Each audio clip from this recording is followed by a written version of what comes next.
All right, this is Crash Canon. I am Chris, the host. We got another guest today. Who are you? What do you do?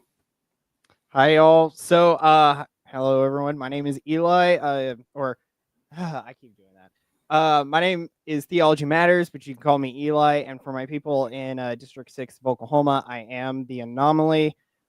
So, currently, I am a full time streamer. I do mostly, I like to do political. I do a fair bit of gaming. I get into theology whenever I feel it's deemed worthy. But I'm not a sumo bro or a Thomist, so sorry to disappoint everyone. But yeah, I basically do the streaming, and as I kind of mentioned earlier, and the shirt kind of signifies it a bit too. But my future real job that I hope to do, even though being a streamer is kind of full time as well, but I want to run for District 6 of Oklahoma, so I'm potentially looking to be a state rep because got to go where the power is. So. Can I just say you're doing it the right way, though? Because going after politics when you're married is a lot more difficult than going after politics while you're still single. Yeah, we'll get into the anomaly, but yeah, that does share a portion of why it adds I made the anomaly like a long time. Like, let's see, it was after Mullen. I saw my senator got Raytheon stock before October 7th, and of course, I was writing a thick piece, and I got down to I want to be, and I said the anomaly, and I was like, epiphany, because I was rolling through because I was thinking about doing this in 2024, and of course it's 2025, right?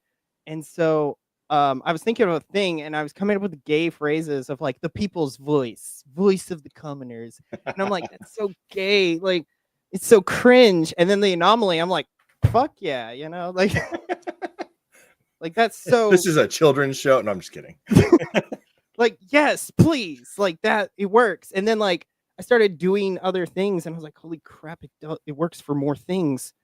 I just meant it to be like I wasn't the swamp, but now I realize, holy crap, I'm young and everything else under the sun. So I was like, good grief. But yeah. So I gotta ask though, the cards on the wall, are those Yu-Gi-Oh cards? So yeah, so this side over here are Yu-Gi-Oh! Magic is over here. I I play was gonna say I both. recognize like the style of the Yu-Gi-Oh ones. I've got Yeah, a whole yeah. box full of them somewhere over there Mm, that my yeah. kids keep asking me to break out, and I'm like, nope, not breaking out the trading cards. That's for sure. Yeah, but this section has prayer cards, so it has its balance. But yeah, and then like You got Michael's the saints there. among the paganism up from the wall there. Yeah, yeah. Well, like it's interesting because like I was talking about this with a dude because he was saying, as Catholics we're not, because he plays Magic too. Um and it was funny because he was saying like, oh well, I was talking to this older woman, and she was saying that like, well, once you become Catholic you're supposed to do away with that. And I'm like, no, like there's nothing satanic about playing the card game. I know there's some trads who I try mean, to if make you it sound like worship that. the cards, if you like worship the Yeah, cards, or like you were specific, like you were had like a weird obsession beyond what's normal for, like, if you're just playing cards, yeah, I don't see an issue. But like some people do go above and beyond, and like, yeah. Well, I got to go get Black Skull Dragon, and they get nuts with that stuff. it's like Yu-Gi-Oh! There's summoning and tribute summons, so it's like that's where some people get at it. That's the TV Uh, show. It's more of a yeah, gimmick in the game. but it's like they try to make it seem like that, but I'm like, I don't know how much I believe. I feel like people try to make stuff out of nothing, and that's kind of commonplace now. But I mean, there's a huge um, difference between acting within the realm of a trading card game and going out into the world and casting spells. There's a pretty yeah, big difference between those two things. Now, if the game was asking you to say magic words, hmm, like, or do something occult other than just playing the cards within the bounds of the rules, then there'd probably be more of an argument to say, yeah, you probably shouldn't do that. Because I will argue that like role playing, such as like Dungeons and Dragons, probably more on the edge of what's appropriate or not. I know it was actually condemned by some various bishops throughout the world when it first came out. But I would kindly suggest a revision of the name. We'll just call it Angels and Altars, and we'll all be good. Yeah. I mean, I've never actually played Dungeons and Dragons. I'm aware of people who play. I'm not so much of like I think there's benefits of it. Like it definitely is a story game, and then you have to think of what you're gonna do. So like I think there's benefits of it. It's the same thing with like Magic and Yu-Gi-Oh. There is like scientific or not scientific, but intelligent reasons to play because like you have to figure out what your opponent's going to do, think about strategy. Like it's basically chess, just different rules. And you know, I swear this has helped in my life with me playing. I swear I've like it's helped me in different ways just because of just information and thoughts. So well, if you ever want to get into chess, the video game with RPG elements, the best one, although I'd avoid the new ones because it's just like waifus and anime. But Fire Emblem is really great if you play the older versions. I think that's a really great what's the right word? Gateway drug into RPGs. But I do enjoy it. It's got more of like the fantasy King Arthur style thing going on. And if you're old enough and mature enough to understand the storyline, it's pretty good.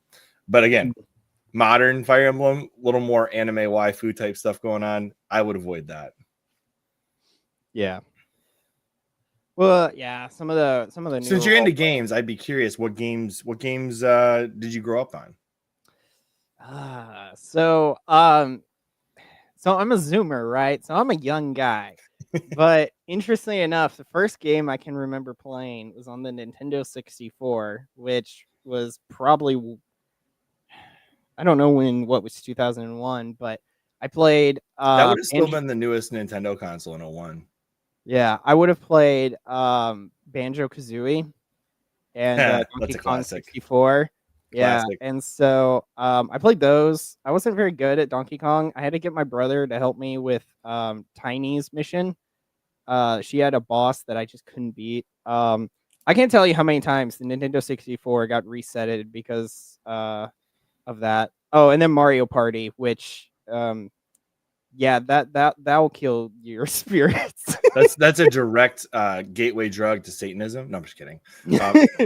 That's it's a friendship killer. It's a friendship killer. I got a friendship builder, depending. Not when you're competitive. I was rooming with a guys my senior year of OSU, and we played competitive Mario Kart, and it was only competitive because I was like, "Go get the corner!" We were very loud. One of my roommates who didn't play, he actually was like outside the house, and he one time heard us playing, and he knew we were because you could hear me and the other guy yelling. But yeah, but then we shifted to Mario Party, and it was funny. There was one time, and I have a recording of it and the only reason I took a recording of what seems like nothing is because of the fact that I knew what I was doing. We all went so we were on Spaceland in the newer one, and so we all got shoved into a corner, and we were all going to go see Boo. And we all had 50 coins, so we were all going to steal stars from each other. And so what happened is I went first, and so I was like, okay, I need to get past them, but also eliminate their coins. And so I had a custom die, and so I'm looking at what strategy I could do. At 7, there was a Bowser space, and I was like, I could get Bowser Revolution. The chances of that are so slim, though. And then so I use my custom die, get a 7, go to Bowser, and I steal their star. So I have 1+ star, and I'm leading. And then I'm there, and I'm rolling through the Rolodex of stuff, and I'm like, I can't tell you. I think I said a few Hail Marys or something. I'm like, let this hit. You're like the entire time is going, you're saying an entire rosary. You're like, oh man, time slowed down. And the best part is I finally click it, and it's doom, doom, doom, doom. I get it. And both of the guys just like, you gotta be kidding me. I can't believe like the probability of that was insane. So but I mean, you had to risk it because you were going to be there first, and they were going to steal from you. You had no other option. Yeah, so you had to go nuclear on them. Yeah, it was fun. But first games was probably the Nintendo 64. I think eventually, I had to always buy my systems. So I came from a household where I had to buy my gaming system. So I usually had to wait for like Christmases and whatnot. So I think eventually I bought a Wii, which my brother was on the was on the Xbox 360 at that time, and I semi regret it, semi not. But I love the Wii. Well, I have a the Wii was great if you yeah, got the first edition because you could play GameCube, had the controller ports, depending on I which one had you that got, one. obviously. Yeah, Yeah. I had that one. Yeah, it was really great because I played Wii Sports Resort on it a lot, and I can't tell you the sweat that I made playing the sword fighting one because I'm in this position for like a solid like 10 minutes waiting for him to strike, and I'm like I can't feel my shoulders. Like I swear, every time I make a movement like that, just there's something in my shoulder that's like we're already tired. I'm like, bruh, it's been a minute. It's got Listen, some. when the Wii came out, I was all about Guitar Hero. Okay, that's what I Oh was. yeah, That yeah. was I played it. that game was wild because one of the Detroit Tigers pitchers allegedly had gotten a injury playing Guitar Hero and he couldn't pitch anymore. It was Zumaya. I don't know if you remember this. Probably don't. But Guitar Hero allegedly took away his career, and I'm like, seriously, dude? Like, I wouldn't touch Guitar Hero if my life depended on it. If I was a pitcher in baseball, that's just dumb. Yeah, that's funny. Excuse me. And Wii Sports is still fun. Actually, what's funny Yeah. was Nintendo tried to sell the Wii U on Nintendo Wii Sports. I don't know if you remember this. It was it was an HD version of Wii Sports on the Wii U. I have a Wii U and I have the HD Wii Sports or whatever it's called. It's called Wii Sports Club. That's right. And they tried to like sell it as like a service, and then they eventually sold it as a $50 standalone disc. And then they tried to make it like it's the online Wii Sports, and that's why you should play it.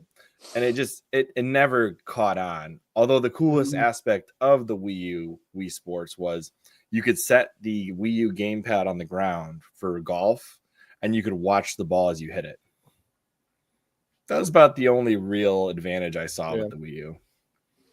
Yeah. By the Wii U, by the time I probably would have thought about the Wii U, I was on the 360. And so yeah, that stayed. I became a 360, and then I became an Xbox One because rare replay. That So is I got back that's to a good Banjo. disc. That's a super high value disc right there. Yeah. So I've got I actually have an OG, the VCR style Xbox One sitting about 5-6 feet away from me right now. When I would stream Halo, I would actually stream it. Even Halo Infinite, I would stream it from the Xbox One over there, the OG. Mm-hmm. But I replaced the internal hard drive of that. It was a 500 gig, spinning disk drive, 3,500 RPMs, with a straight up solid state drive, 1 terabyte.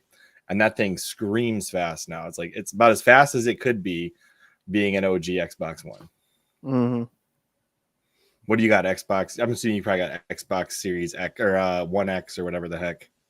No, I bought that. Gosh, when did I buy it? Gosh, it was a couple years, like way, like I'm talking like a decade or something. Yeah, because it had to be sometime near freshman. So it's probably either the S or the original, right? One or the other. Yeah, it's the original. There's no letters after one. It's just the Xbox One. So the big I hold big on VCR. to my stuff. Yeah, I hold on to my stuff. I had it through college, and then I stopped using it because I went to a PC because I started the channel 2020. So that was when I got into recording and stuff, and I found it's so much easier just to like have the save file on your computer already instead of having to get it off my Xbox. So yeah, so I became a PC guy on accident. I gotta say, console gaming is clearly the master race here between the PC gaming and the console, because I am terrible at figuring out like I can build you a PC and it'll run everything you want it to run. I'm great, no problem. And then I will try to download and install a game off Steam, and it'll be like, this PC doesn't meet these requirements. I'm like, what are you talking about? It's like above the specs of what the yeah. it's just like what. Anyways, I would pick a console Yeah. over PC any day of the week, and I'll just put an Elgato streaming card in my PC. Yeah. Just run the console through the Elgato, good to go. That's what I'm gonna do Yeah. every time. Yeah. What was your favorite? What was your favorite game then? Favorite game. So I kind of have a variety, but I definitely say one of my favorites was Shadow of War, but Middle Earth Shadow of War. So I was The Nemesis system is goated. Yeah. So I'm actually, funny enough, doing Shadow of Mordor every Friday for like currently. So it's nice to return, but I'm really sad because I've played War like 2-3 times over because I had to play it for my Xbox, got all those achievements, and then I need it for my PC. And then I want to say somewhere else, but it's like I'm so used to Mordor where they fixed some of the issues, and now I'm in War. You mean the opposite? You're in Mordor, but War is the one where he fixed it, right? Shadow War is the second one. No, War is first. No, second. So it's Mordor. I was gonna say War. Yeah, War is the one where Yeah. they fixed everything, but they tried to implement some weird gotcha system which failed miserably, and so they had to give everybody the full game without any of the gotchas in there.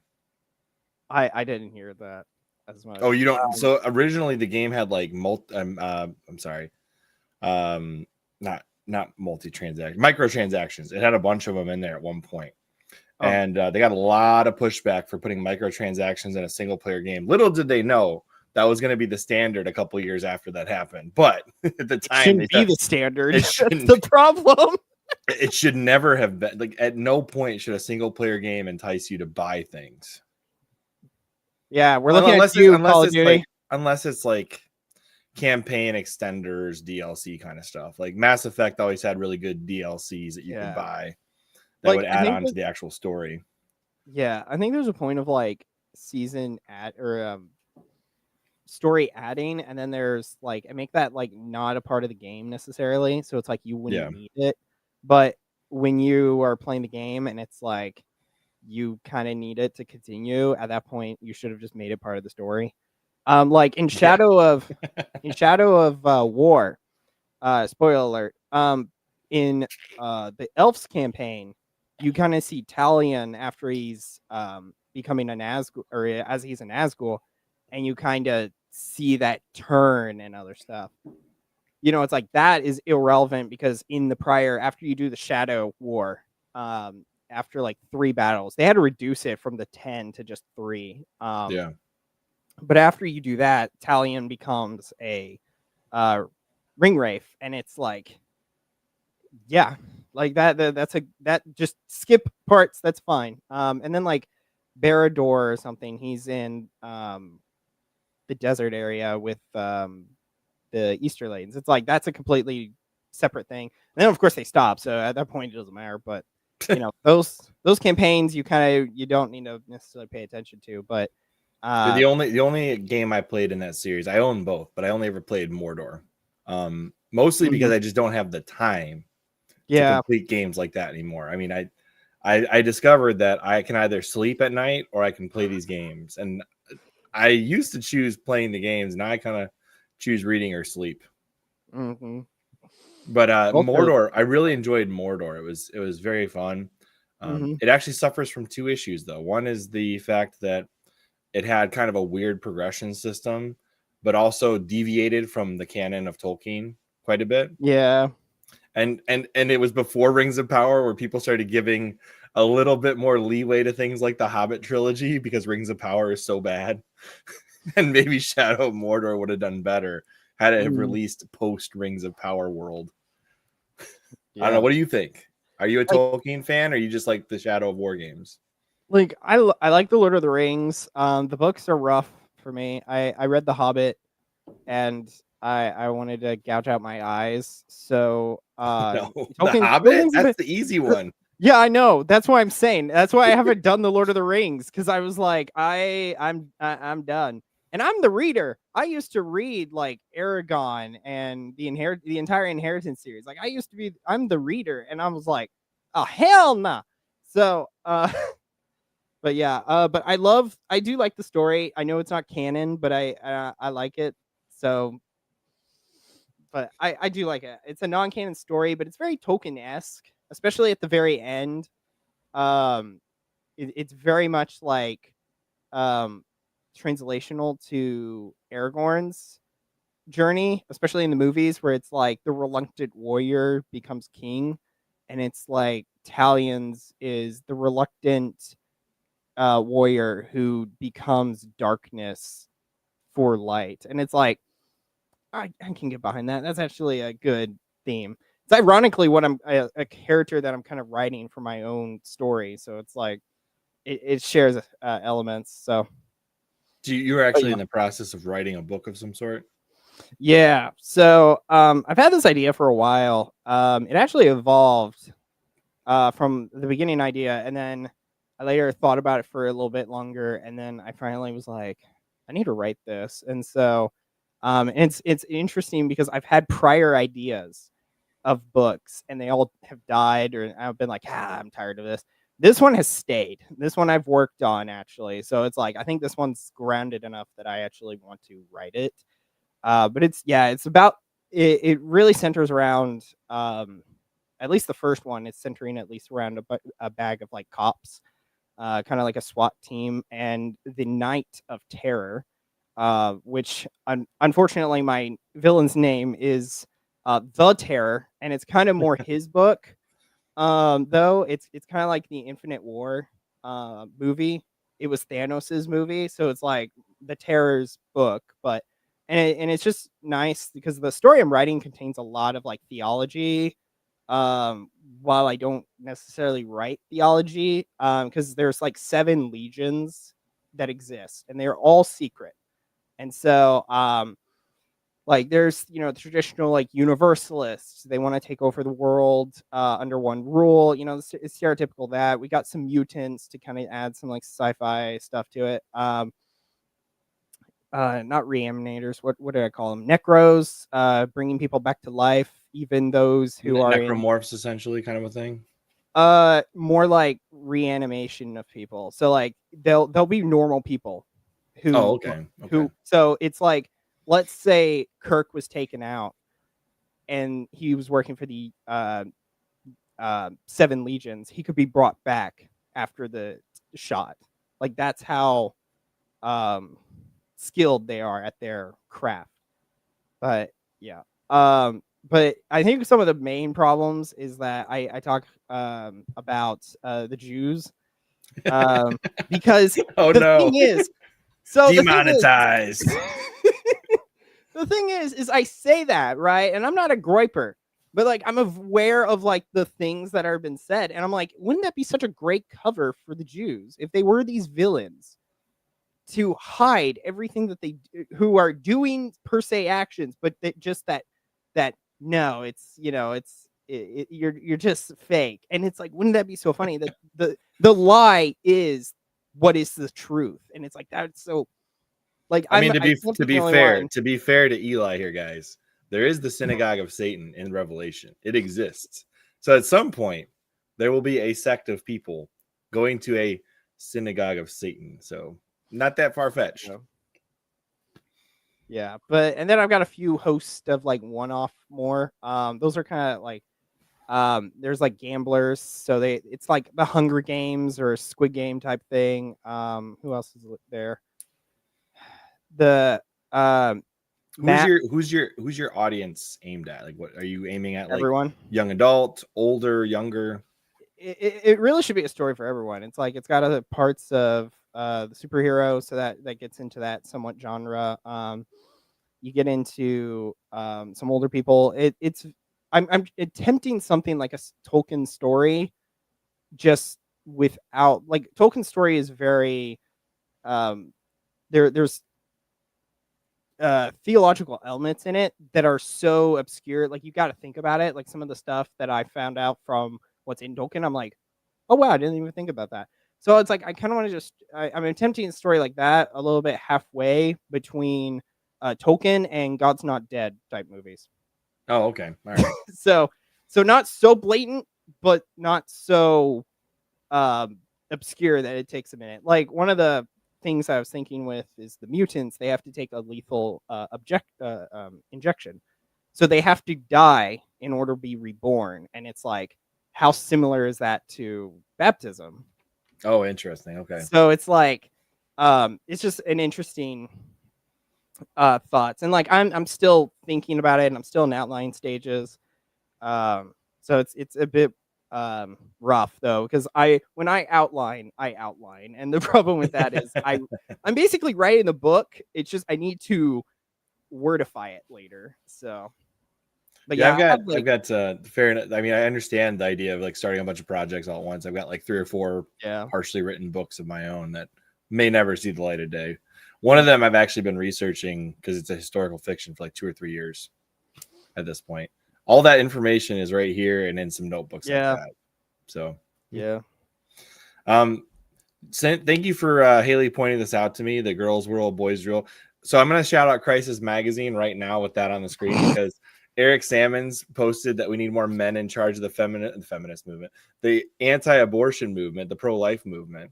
And so y'all should go check out Crisis Magazine because Eric Sammons rocks for putting that tweet out there and saying we need men helping out and leading the pro-life movement. So shout out to Eric Sammons and Crisis Magazine. Go check them out. Have you ever read Crisis Magazine? no, not as much. So, yeah, Fair enough. Yeah. Like the problem is that I have is like with like, because like I get sent articles from like the Remnant, and I'm like, no. Because I know that it's going to be containing crap that I'm like I literally the other week I was reacting to an article from he used to go by TLM Aeon, but now he's Ryan. He posted this little blurb from this woman's article, and I started like laughing when I was reading it. It's on 1 Peter 5, and it's like a TLM girl stuck in a Zordo world. And it's funny because I went through the entire article, and she ends to the beginning, and she starts talking about like, when I'm talking to the other women and they're complaining about the bad lector, which is like, okay, that's nothing. The what is it? The horrible music. Okay, that's still not what's up. The people talking in the sanctuary. Okay, yeah, that one's fair. That one's fair. I'll give you that one. But it's like minor, barely minor. Okay, yeah, that one's a problem that we should be. No. Bad music is a problem, and I won't grant you that one. That one's a problem. Really, bad music, especially bad music that doesn't. Okay, if a guy's trying to like thematically match the liturgical year, I will grant him that he's just not good. That's fine. But if somebody is like going up with the guitar mass and they're just playing whatever the heck they feel like it, regardless of the liturgical year, the liturgical season of the year, and they're just like, you know what? It's middle of Lent. Let's play a happy, super awesome guitar song that sounds like it's straight out of the 70s. No, I'm not okay with that. Yeah. So no, music is actually important, and it should match liturgically where you're at in the season. Mm-hmm. That is like flat out. It just should. Mm-hmm. Whether it's Novus Ordo or TLM, if your music ain't matching the mass, then you need to change it and at least try. Well, yeah, I think it also depends on where you come from, because like I'm in the South, I'm in Oklahoma, so it's like we're only 10% Catholic here. So at this point, it's like the Catholics here are Catholic because I mean, valid mass is valid mass, but if you have a complaint about the music, and it's valid, I have no problem with that complaint. Yeah. Like I can maybe concede some, but I'm also like, what her point though that she wanted to say was that, well, you should try the TLM, and I was like, that's such like coward behavior. Now I understand, granted she was a woman, so women technically usually don't go towards the fight. They'll make fights, but that's a different story. But she's like, go to the TLM. The endless videos of the women on those housewives of pick your city. Yes. Yeah. Get a bunch of women in a room for long enough time, they'll fight. Yeah.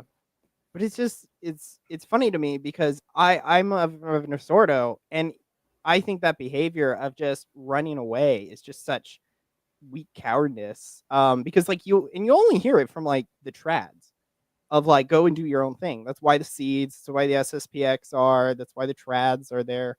It's like you never hear fight for your home. It's always just create a new home. And it's like it's off to me. It depends on what you're talking about, because in the Archdiocese of Detroit specifically, they used to have a whole bunch of diocesan TLMs that just went up in smoke recently. So saying go to the TLM could mean your local parish in the case of where I'm from right now. Yeah. If you're saying go drive, like I will never say that Rob is incorrect for taking his family to a TLM. If he feels like liturgically and spiritually that's the best place for his family, he should do that.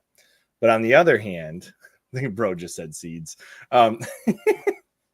Galahad here. Anyway, you need to do what's best for your family. If you're an individual that needs the TLM for your spirituality to make sense, for your religion to make sense, and you're not just like condemning Vatican II in the process because that's apparently a problem, then why not? Who cares? Like, let them drive however far they want to go to the TLM, or let them have TLMs in their backyard. Like, why not? Yeah. And like, and to be fair, when was the last time a bishop actually said, put their fist down, everybody goes to their local parish that's the closest to their house? Yeah. We don't like gerrymander districts for the Catholic Church. That doesn't happen, okay? Nobody's doing it. Yeah, like I will say, like I'm technically guilty of church hopping, technically, but like I may be in Ordo, but I'm like, if you want to go to the TLM, go to the TLM. But I feel like there is a type of behavior, because I do read these like people who tweet who like, I left my Ordo to go to the TLM, and it's like I read it and I'm like, this feels like not a dig on it to say that it's not worthy of your attendance. And I think that when you advocate for a TLM supremacy, that's when you lose me. Like, I don't think that, like, what was it in North Carolina, those TLM masses are getting strict. Like, I don't think that should be happening. But at the same time, if you come after my mass, then sorry, I'm gonna switch sides somewhat, in a way. Like, I am like the probably have the most unique take on it. I do think the TLM is superior personally, but I don't think it's superior in validity. I think it's superior in reverence and in the way it intentionally does things. That's my opinion. Because when you look at the intention, like most priests who do a Novus Ordo, they're good priests, but you can't tell intentionally what the mass is doing because they're facing you, or it sounds more like a supper than a sacrifice. It leaves some things to be desired in most Novus Ordo parishes. That's my personal opinion. Yeah. And like, I can concede that, because like I was, what was it, my junior year of college. I'm at this point like a real trad, and I go to the TLM with my brother, and I'm there with him, and I'm just like, this is it? Like, this is what you've all been talking about for the last, time? I'm like, I go, and I'm like, okay. Like, I got in the car, and I actually... How often did you go to the TLM? Well, give me a minute. But like, I went, and I was like, I don't even know if I went to mass. Like, that's how I felt. I was like, I wasn't there. At least mentally. Physically I might have. But total, because like, of course I can't just rat off that I want to do, like, I can't rat off that I don't like about the TLM unless of a go. And so I went once with my brother that I mentioned, and then I think I went once to my brother's wedding. So that was the other time. I went with him another time, and then 2 more times. And those were in 2 different parishes. So, and yeah, in those 5 times, it still hasn't clicked to be like, oh, because like every time I was hearing people talk about the TLM, they were like, I went and I just started weeping my buckets of water, and I go and I'm like, am I dead inside? Like, well, are you a cradle or a convert? Because that makes a difference. You're a convert. When did you convert? So working into 6, so 5+ at least guaranteed. So around 2020, 2019, 2020? So yeah, I entered in 2019, Okay. my high school year of or senior year, sorry. Senior year of high school, I entered yeah, so my day is actually on the 31st of May 2020 because we had to wait till Pentecost. So I do like that though, because of the fact that I know when I was baptized, because it's in 2020, which is probably the easiest year to remember, and then it's at the end of May, just the end, literally of May, not the partial end of May, like straight up end of May. So, but yeah, Cool. I actually celebrated my 5 years because I was like, yeah, it's 5 years. Yeah, What did you come from? I was agnostic, so Like I didn't come from anything. agnostic. Yeah, I agnostic. thought you said Gnostic, and I was like, really? that's a that's a pretty wild ride right there. Yeah, yeah, I don't know why. I've done that with multiple people. I thought I say the agnostic, but my southernness must somehow get that A trapped with the G. So, Well, yeah. agnostic is kind of a funny word because it the word Yeah. gnosis means knowledge. To say I'm agnostic means I have no knowledge, but I have no knowledge of God. So really, Yeah. like agnostic Christian, I guess would be the way to say it. You have no knowledge of Christianity. I don't know, but agnostic is a funny word. I just always laugh when I hear people say I'm agnostic. So you have Yeah. no knowledge. What's going on here? Yeah. And it's ironic because I looked up a picture of my mom's wedding, and it was at a Catholic church, and I was like, okay, wait, if it's at a Catholic church, I go to my mom, hey, you got married in the church, right? Like the church, not like a church, the church. And she went, yeah. And I'm like, A to B. How did we get here? what the frick? I'm like, math ain't math then. Where I should be a cradle. But I wasn't. So I actually come from a split household. So my mom's Catholic and my dad's an anti-Catholic, non-practicing Baptist. So Yes, yeah. the best kind of Baptist. Yeah. I say Yeah, that sarcastically.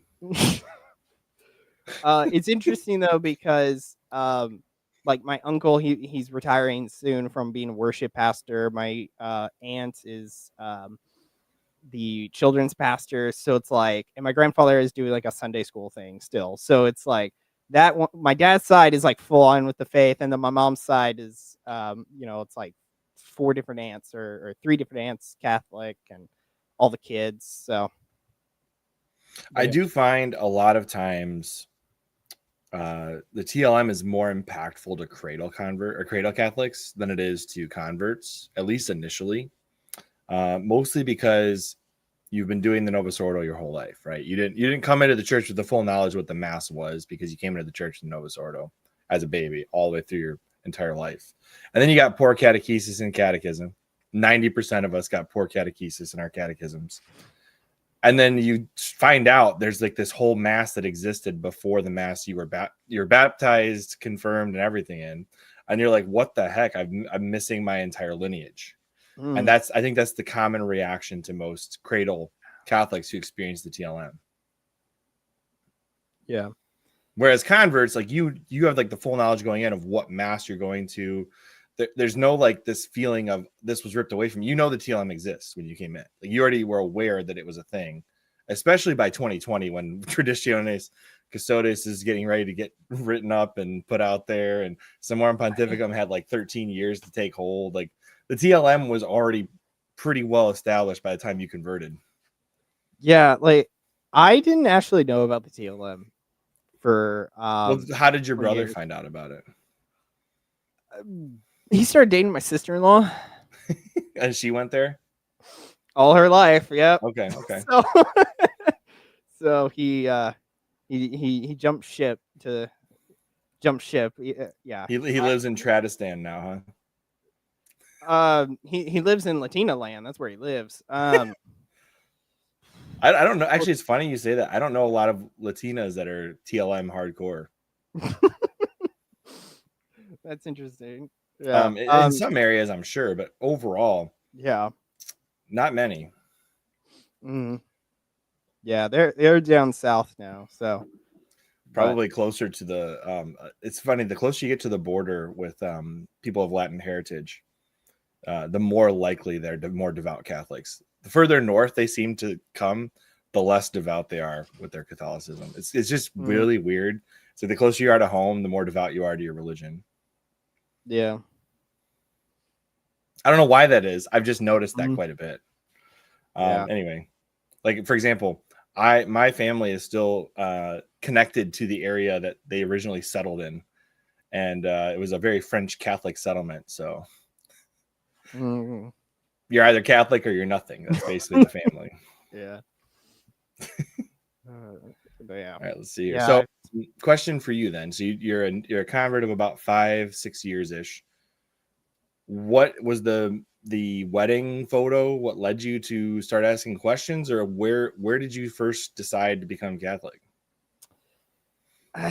So this is where like I kind of regret this part. Mainly in the way like I regret it and I don't in the way of when I first joined the church. This was during 2019 into 2020.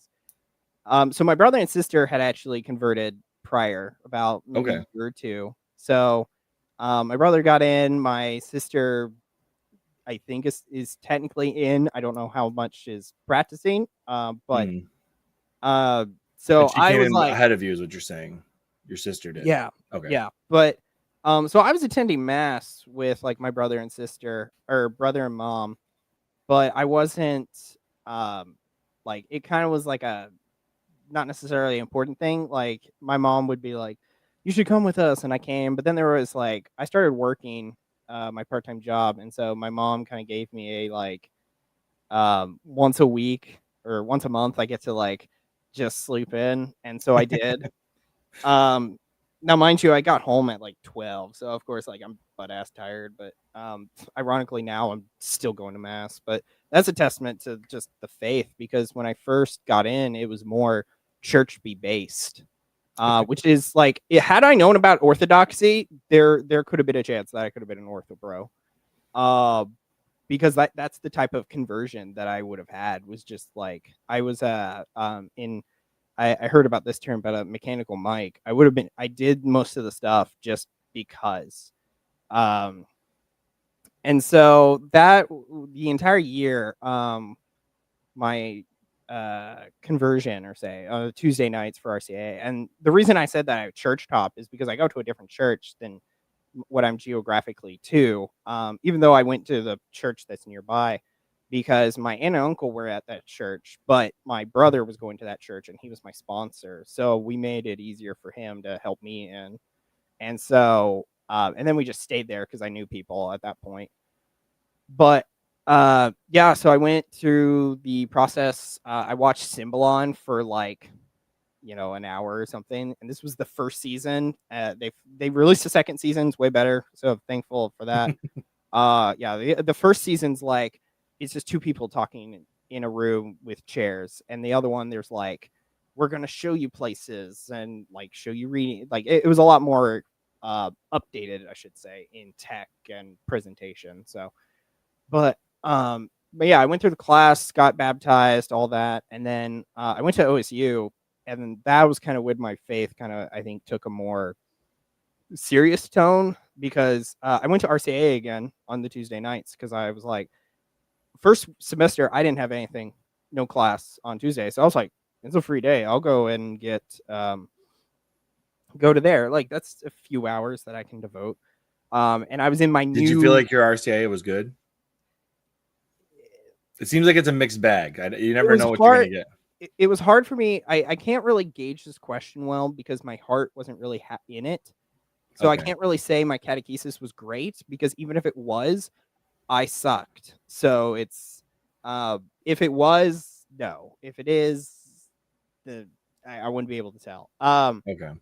But fortunately, when I went to OSU, the class was taught by Father and a few other older, like there was one older Catholic guy, and then the like mom who was nearby, she would lead it. But mostly it was Father, and Father would go through. He went through the Kerygma the first like couple weeks, and so that was really great. Just that was a lot. That was great catechesis there.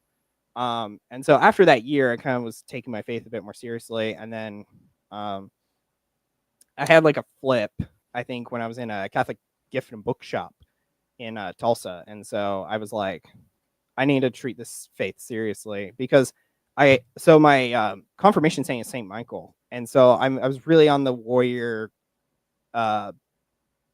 slash like political realm. And so I was kind of focusing on Michael, and I'm like, I really shouldn't be doing that because Michael is nothing without Jesus. And so I was in the store and I actually got like crucifix, and I started wearing that a lot because that's what I needed to remember and believe and all that. So, but yeah, so after that, I became a bit of Theo bro, and that's I think a lot of guys. I kind of got trapped in the like apologetic sphere though my first year or two because of the fact that I was like, I thought I knew everything. Oh, I don't. I'm a dumbass. And I think that's a lot of new converts get into that. They think they know stuff. You don't. No matter, you may be educated, but like you need to live, I think, the faith a bit. Because I lived that. Like I went to RCA thinking that like, oh, I'll be able to flex on these people, and then I got flexed myself. So it's like that's the. I think if you're going into apologetics, you got to take some debate classes too. Yeah, I can concede. I can maybe concede that. But... Well, because if you're going to do apologetics, and you have no real experience with debates, it's going to be a lot harder, I think, to actually summarize your opponent's arguments and also defeat your opponent's arguments. Yeah, I can concede that. Yeah. Now, if you're getting into politics and whatnot, I'm sure you've got some experience arguing and debating people. I would hope. Anyway. Unless you consider that warfare on Twitter, then yes. But not particularly. Yes and no. Like I get aware of stuff, and fortunately, I have a weird habit of talking to myself, but it's benefited me because I'll be able to think of crap that I'm like, oh wow, why didn't I think about that? Because I'll say it, and then I'll be like for all of the like insanity, I pop out like gems of worth. So it's like I don't care, and don't put me on any meds because I won't be taking them because it's fine. You're like, I'll stay away from the red dye 40 RFK, but I'm not taking the meds on top of that. Yeah. But like the usual thing I say about that with like craziness in a way, it's like we're all mental in some ways. It's like at that point it's just being quirky. So it's like it's not really a treatment to address. Like there's actual stuff to address, but then there's like you may have ADHD. No, I just can't sit still. Like I mean, environmental factors will cause some people to go crazy. It will happen. Yeah. But I think those people might need some medication to help them defeat those environmental factors. Yeah, I just feel like that there's like people with normal behavior, and it's like, oh, you have this and that. It's like I think an overdiagnosis is a problem. Now, true, this is also coming from the same industry of psychology that also believes if you chop off your dick, you can be a woman. So, like. Listen, I don't think like we never called those people women until recently. They used to be eunuchs. Yeah. But yeah, all right. It's just like finishing up so your RCA class, you weren't really in it yet. So at what point did you like go full tilt? Because when you do your confirmation and baptism and all that, you should be there by then, right? Yeah. Well, that's why I say is like I was mechanical about it. I was I wanted to be Catholic, but I didn't like live Catholic in a way. Like or how do I say this? Like I was living Catholic, it just wasn't like my brain knew what my heart wasn't. If that makes sense. You're like, this looks like the truth. I want that. Yeah. But I'm not physically there yet. Yeah. And so after the beginning of sophomore year, I think by that point I was more locked in. After the catechesis from Father. So I kind of because I went practically every week. So it's like I kind of had RCA times 2 now. So at that point, I think I was more locked in. I was doing my own research and other stuff and just prayer. Like at one point, I wasn't going to Wednesday Mass at 9:09 for Wednesday.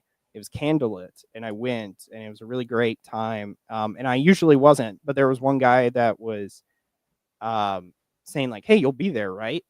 And I was like, sure. And so I went, and then like I started doing that regularly. There was adoration beforehand too, so I started doing that. So yeah, and then that just compounds and keeps going. So yeah, like adoration before mass, I'd be there a lot of the times. Confession, all that. So like I lived the faith for like a year, and it like solidified. So yeah, about sophomore year, it probably was more concrete, and it definitely became very concrete because sophomore year was the year of war. I had a lot of fight with so because I got hired as a math tutor. I'm very good with numbers. I have a degree. I have 2 degrees in aerospace, 1 degree in aerospace engineering, and another mechanical engineering. So I am credentialed, which is also why the anomaly works for why the hell I'm in politics. Because I should be an engineer right now, but I chose service, and that's I hope people will let me in for that. But yeah, I went through a lot of war with the math department because I got hired as a math tutor. And the thing about me is that I'm very blunt and very much not a sidestepper. I believe what I believe, and I don't give like no F's given type of behavior. Sure. And so I got in trouble with my director, who told us that she had to be called doctor, and you had to use doctor because she worked very hard for that doctorate degree. And at that point, I was like, I'm so fired. It was like the first. It wasn't even like I haven't even started working. I was like, I'm gonna get fired. Like I know it. I just feel it. And so ironically, I wasn't wrong. Because So you got fired, huh? No, well, it took a while. She got out. She didn't fire me, and I put quotes in that because when I wrote it, she had to lawyer up and defend that she didn't fire me, which was ironic. But yeah, I went through a lot of like crap from people because I was very open about my faith and my conservatism. I had a lot of shirts. That was my thing. I wore a lot of political tees and stuff. Yeah, like this is designed by me. Like there was no people. It's all me. And like a lot of my shirts that are on my shop are my own design and some variation. And it's funny because I wear those, and I wore like Steven Crowder shirts because at this time I'm still kind of in that like the meme of like 2016 and like facts don't care about your feelings, and it's Tai Lung and with Master Shifu, and then like it comes back to 2024 and it's like Christ is King. It's like I had that, like that was around the time that I started towards my adult Tai Lung phase. And you go from the don't tread on me to the Shia LaBeouf, say Christ is Lord. Yeah. Yeah, because like I tried to like I was hoping that I could like just somewhat spread the faith, but just I was Catholic, and I just wanted to say that. I had no shame in that. My boss eventually was getting on my ass about it. I eventually got in trouble because my former gay roommate, and that being former roommate who was gay, not the roommate. No relationship is what you're saying. Got it. Yeah. Understand. There's no relationship between Eli and the gay roommate. Understand. That wasn't in my mind, but I just wanted to get the terminology right. But anyways, I accidentally said to someone, not him, but I accidentally said something. I was like, yeah, my high school used to have a SGA, Students Straight Gay Alliance. And they have one at the school I went to too. Yeah, and I was like, I'd rather them make SAG, Students Against Gays. That got me on 2 weeks of probation. So, yeah. Actually, I think ours was the GSA. There was more gays than straight, so it was the Gay Straight Alliance. I think it was the opposite. It was backwards. Anyway. But yeah, so I got in trouble. She had to talk to me and give me the like, the typical women, liberal stuff. And to top it all off, she was a pastor's wife. So, oh man, you're rude. Yeah, so it was ironic because the next year, I don't play Pokemon. The next year, he's like, no, that's pagan. Get that out of here. No, I just had to pick one. I'm joking. I'm joking. Yeah. Well, me and my brother, I usually followed my brother, so that's how that all happened. Because he was the only guy I versed. But anyways, getting back onto the war. Yeah. Yeah. So 2 weeks of probation. I just couldn't say anything bad for 2 weeks, and it would have been fine. You just couldn't hold it in for 2 weeks. You're like, I got stuff to say.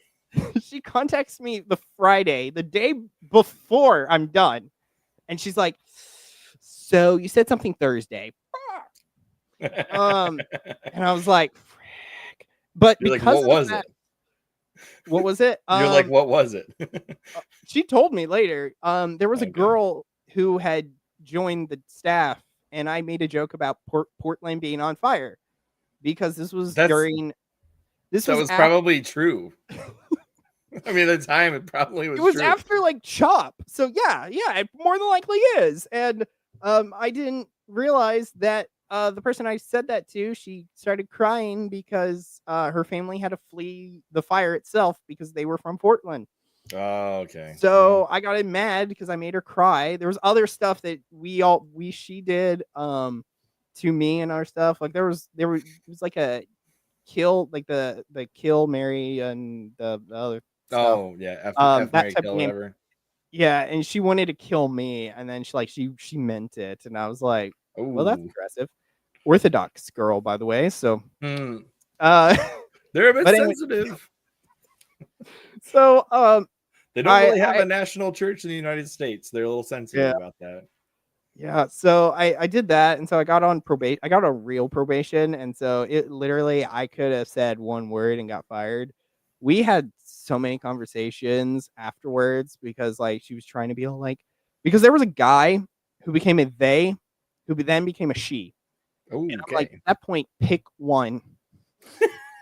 We are legion. We are many. You're going to be transgender. You only get one switch and one switch back. That is it. You cannot use your switch back to switch into a girl.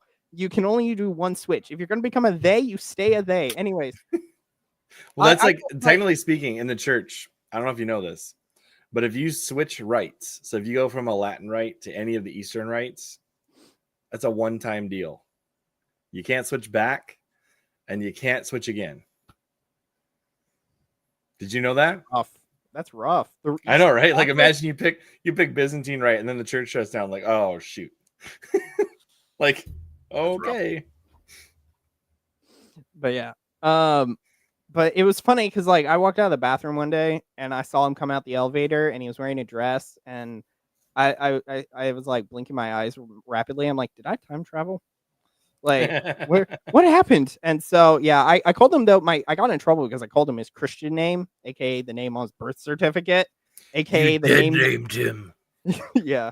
And so yeah, it was so funny though. There was one girl that I kind of liked, and I wanted to ask her out because I kind of put a dating fast on me for the first semester, and then I got into hell the second semester. So it was like, I can't ask you out at work because that's gonna get me fired. But fortunately, she was Catholic, so I was able to get around that. But it was funny because she then named him, and I gave her. She was like, "Oh, I guess I shouldn't be saying that." That should have been the warning lights there. But I was like, "You dead named him?" Oh, I was like, "Yeah, I don't care. I do it too." Right. Well, in work, I did not care. But yeah, she talked to me a long time trying to get me to be less, and I don't think it worked as well. There was one time she had to be like, I'm a Christian too, and I was like, with all due respect, ma'am, that ain't gonna hold any water. Because you're more than because you're a Protestant, like that's also the other L. So like, I'm not going to. It's like your opinion is kind of invalid because yeah. But yeah, I have a piece of paper that says, while we love what work you do, you're a complete bigot. And I'm like, so yeah, it was fun, but I went through a lot of hell because when I got on that probation, I thought I was gonna get fired, and I was like, every day I went to work, I was like, I'm gonna get fired. And it was funny because I went to mass. It was another candlelit mass, and I'm literally in front of the statue of Mary. And I'm like, it's adoration. And I'm just like, I need help because I haven't told my parents because my dad told me to shut my trap.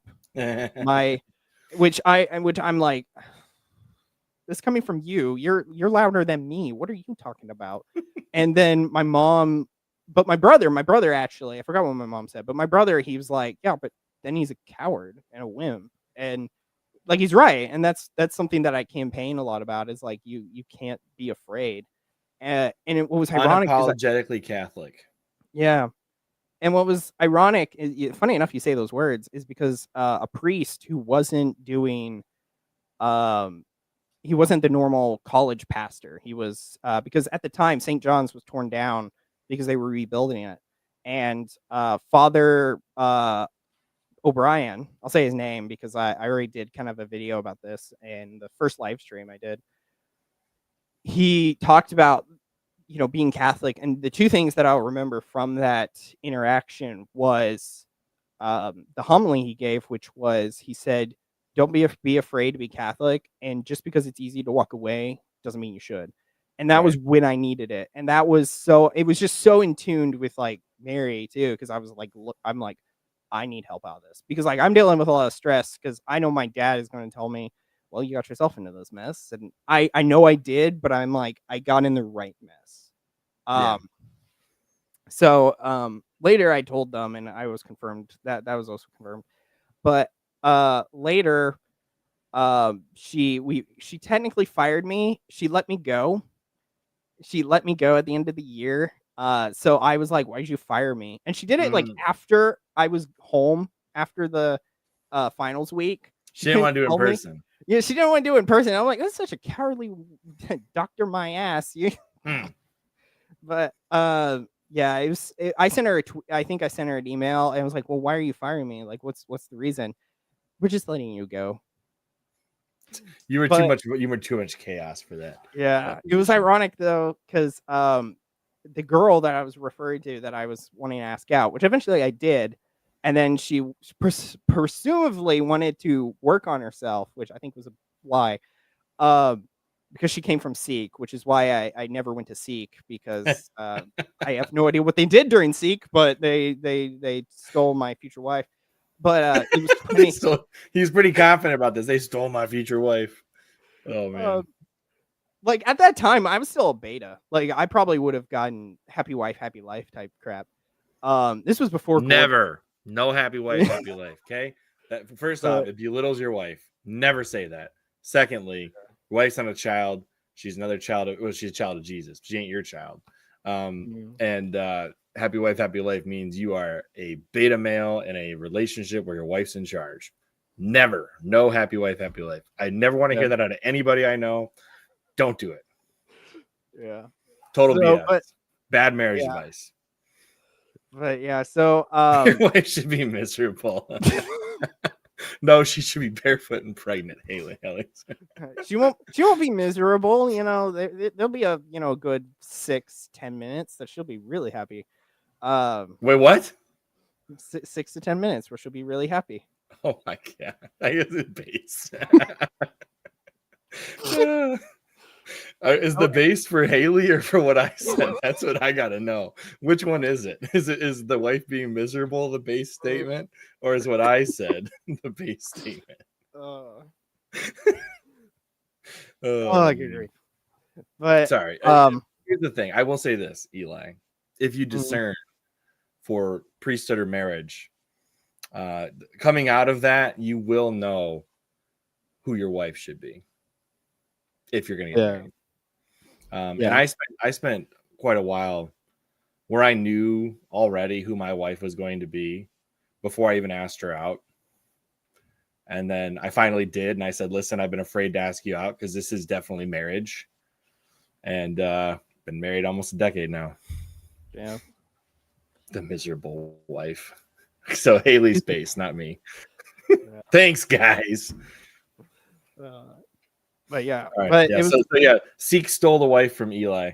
That's a statement. You should put that on your political campaign. No Seek. Just kidding. Yeah. But it's funny because I found out from her, to finish off before I kind of go into my miserable love life, is that I found out from her because she was still working as the tutoring, and I was like, "So how's the place?" Because of course I'm fired, and she was like, "Oh yeah, it's good. There's a new rule though. You can't wear graphic tees," and I was like, That was you. So, but yeah, it's funny though because with the girl, I asked her out after church.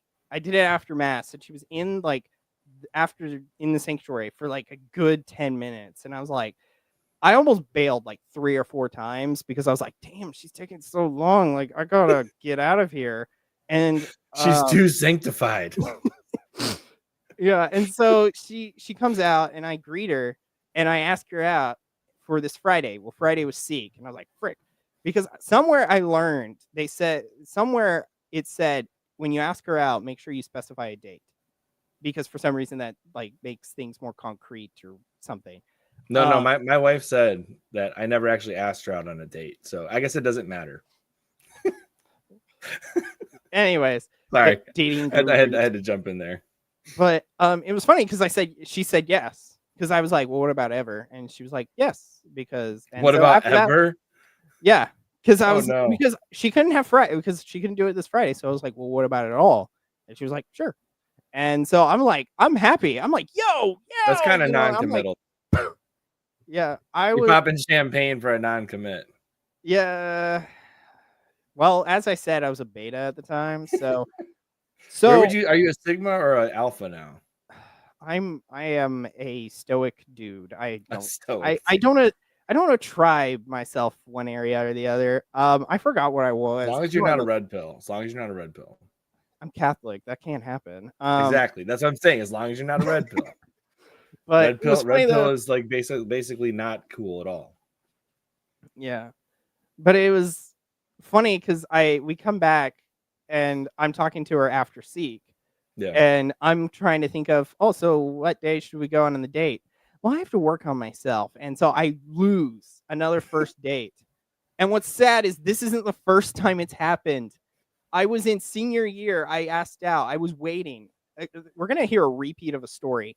I was waiting outside our midterm because I was waiting for my, we had a team of people that usually we were talking with for my comp too. And I was noticing this girl that I remember from kindergarten, but she went to a different school afterwards, I think. And so it was funny because I was like, I started doing this. I got in the habit of doing this and just making fart noises. I just did that absent-mindedly, and she kept laughing. And I'm like, okay, either A, she's mental, in which case, yes, or she likes me, in which case, double on that yes. That's funny. So I waited after the midterm for her. She was the last one. So again, I'm waiting. I bailed like 3 or 5 times. And then she finally comes out. I ask her out. Everything's great. And then the Chinese virus shows up.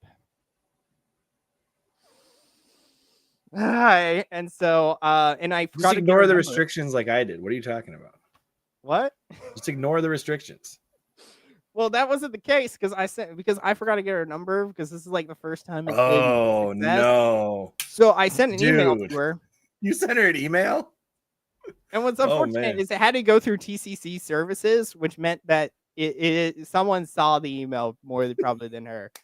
But I sent her an email. Sucks. I sent her an email, and she's like, with everything going on and with us going to college, I think it'd be best if we didn't. And I'm like, you said yes, though. So yeah, Vegeta in the rain meme go on. Yes, yeah. But yeah, so yeah, after that time, so that was earlier. But after the second girl, I went on. My brother started getting into Gordon, and so Timothy Gordon, yeah. And so I started getting into kind of the like patriarchy pill, and so junior year I was a little more angsty on it because like kind of like a new convert when he like joins. It's like he's very like on the faith, and it's like I was like feminism's a dick, and like I had a shirt. I made a shirt.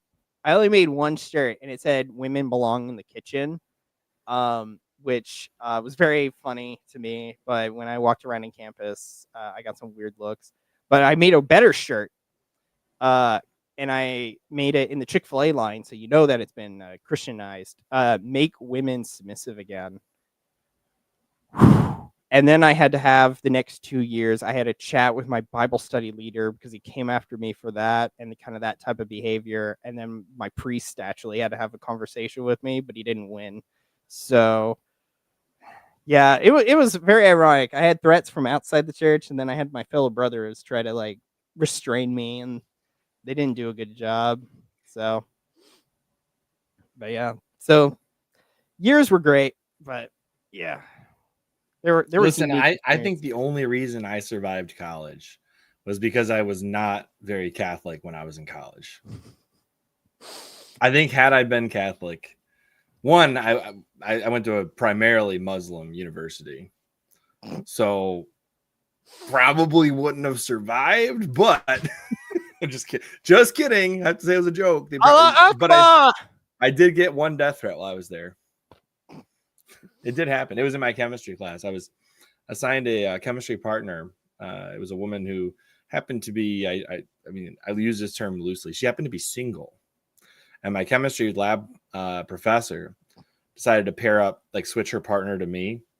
And then it came out that her partner was actually going to be her fiance. The dads had sorted it out. It was arranged marriage type of deal.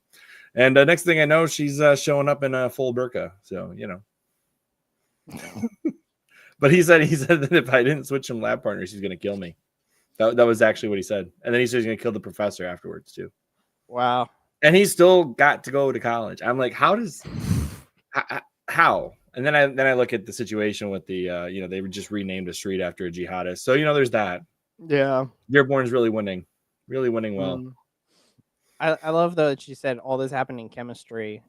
So you had chemistry with the girl. It's like that was the meme. I wasn't even trying. Like, no, I wasn't even like, this was not me trying to date this girl. This was chem lab professor just said, okay, we're going to switch partners now. And it just happened that she paired me up with this person. I was, I think I had a girlfriend at the time, is the only real girlfriend I had before my wife. And so I was not trying to be with other people at the time. Put it that way. In fact, I was even somewhat apprehensive to have a female lab partner, period. I was like, no, thank you. Yeah. But anyway. But college was a fun experience, I'll say the least. Like when I had Joe and Majorian on and I revealed the former gay roommate, both of them, literally, both of them, I can see into the cameras and I watch as I'm telling the story and I say, former gay roommate, 1, 2. Both of them, like, eyebrow raised, and I'm like, was it that weird? See, so funny you say that though. I had a, like, I'm not going to name drop or anything like that, but I did have a friend growing up that we'd go in and out of suspecting this person of maybe leaning that way, and turns out we were right. We were right about it, but yeah, it was not that strange. Let's put it that way. That came out. And he's not weird about it either. So it's like, I get it, but I probably wouldn't have roomed with him after that, to be honest. Mm-hmm. Yeah. Just because I wouldn't want that type of activity potentially occurring in my apartment. Yeah. Well, it's like with myself, I got the dorm. I thought I was by myself. And then I found out I wasn't. And then I didn't think much of it. And then he had a rainbow flag in his Snapchat. And like, I haven't used Snapchat forever now. But when I had it, I was like, what's this rainbow flag? Because that ranges from I'm something to I'm an ally, and he's like, oh, I'm gay. And I was like, ooh. Someone clip that. No, I'm just kidding. Use it. No, what did I say that was clippable? Man. Yeah, it was a fun time. The next year, though, I got a room all by myself, which probably didn't help me when I was going through my war because it was like I was alone in my thoughts. So, but it also was good because I came home at like 12 a.m. So at that point, it was like I need no one there for late nights. But he was coming home alone to his thoughts, his THOT thoughts. No, I'm just kidding. I can't even get those, bro. What are you talking about? Anytime somebody says thoughts, my brain goes there because of how stupid that whole situation was a couple years back with the Twitch thoughts and all that. Just like Yeah. women just preying on young men who use Twitch. It's like, that was disgusting. Mm-hmm. Yeah. Although the eye scanner thing, that like PewDiePie did the meme where he put on the eye scanner and somebody like wired it up so that the eye scanner at random times would just go to the so that he would look like he it was perfect. I mean, he was like, no, what's going on here? That's funny. Yeah. Sorry. Just old school YouTube Chris used to have fun with these things, and now I'm just like ignoring every possible trend I can ignore. Yeah. Well, I'm like Gen Z, and I forget trends. Like I was saying, like it took me forever to get yeet into my vocab until like it was dead. Yeah, Like, there's and I no don't point even- for that to be in your vocab. Well, I go like, oh, that was like, oh, yeah, and then we just yeet it. And like my dad asked me one time what it meant, and I was like, I don't even remember at this point. But like Riz and like Riz is probably the most that I've got into my vocab. Skibbity, I'm an old guy. You couldn't pay me to say that. I won't say it. I'm like, what does skibbity mean? Like, there's skibbity. There's gosh, what else is there? There's a few others, but every time I see the like slang, I'm like, what the hell is this? Like, I've got a Bo Burnham parody that may drop at some point. I wrote it like 6 years ago. It's recorded. It's ready to go. It's the Welcome to the Internet, but it's Welcome to Fortnite. So it's a little outdated at this point. But I sent it to some people, and they all said, you need to release this. And I was like, I don't know if I'm comfortable releasing this anymore. Yeah. But it uses like Sus, Among Us, the Chungus is in there somewhere, you know, Big Chungus. Yeah. So it's like all the memes from like early COVID. Yeah. So like I get what you're saying. Like I'm behind the times if I release this song, but I kind of want to and I kind of don't. Yeah. Yeah. But don't mention the number. What is it? What? Oh, 6'7". Oh gosh, that's what he's talking about. I had to think about. I was like, what is he talking about? 6'9", 420? No, 6'7". I don't even know what that one's making joke. I just know that the only thing I saw was a guy who was saying numbers, and he was like 68, and they all went ah, and then he said 69 ah, and then he was like 67, yeah, you know. I'm like, good grief, bros. So 67 is, it means nothing. It literally means nothing. It's this. There's like a song where somebody said it once. People made up some TikTok dance to it. Then it died. And then somebody mentioned it at some point and it came back. And now students just try to get their teachers to say it. That's the meme now. Like trying to get their teacher for like, they'll be like, what's 33 plus 34, Mrs. Brown? And she'll be like, 6'7". Go write an essay in the hallway now. You know, that kind of a thing. It's like, but yeah, that's okay. So here's the next question for you. All right. So you're very deeply Catholic. Do you think there's room for Catholic politicians in the modern day, especially young ones? Like, I mean, JD Vance is Catholic and the vice president, but how many actually Catholic politicians are there? Yeah. Well, that's a great question. Now, when you say young, here's the question that I kind of want to clarify. When you say young, define young in the faith or young in age? Oh, age. No, I mean young. Okay. Young most people, when you're Catholic, is just like either they're like, "Oh yeah, you're Catholic," or they're like, "Ooh, you're Catholic." That's like usually the two responses I get. It's like, "Oh, you're Catholic." So okay. Like I come from Oklahoma, right? I said that, but and I also said that 10% of the state is Catholic, supposedly. So I'm in a very Protestant stronghold. And of course, I know my theology, and I can't shut the F up. So I'm probably in a bad spot to be Catholic in, but I fully admit that that is a challenge that I will overcome. But the question, though, you asked was whether or not younger politicians especially Catholic ones, need to step up. And I would say that is the main problem with our politics, is that there isn't faithful Catholics in. Because the most Catholic people if you say a Catholic politician, you're going to have Joe Biden, Nancy Pelosi, Tim Kaine. JD Vance is one, and then there's JD Vance is a mixed bag as well, because he was like mixed on the stupid abortion pill. And then he had IVF, pro IVF leanings, and like the thing I was thinking about the other day was that my politics are dictated by my theology, not my theology dictating or my theology dictates politics, not the politics dictating my theology, which is kind of where the evangelicals have been having some problems. Yeah. Because that's the thing. It supersedes, and that is the Americanism there, and that's where I think the Catholic Church is far better, because it's a thought of everyone, not those in my circle. So, but younger politicians definitely need to step up, because and that's been a thing I've been railing on the show for like a year now. Because I can't even think of another Republican Catholic. I really can't. I'm trying to think. Marjorie Taylor Greene used to be Catholic, and then the sex scandal, I think, took her out, which is probably the dumbest reason to leave the church.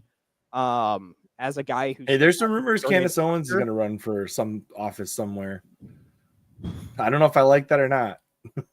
But I would say she's definitely more Catholic than most politicians out there.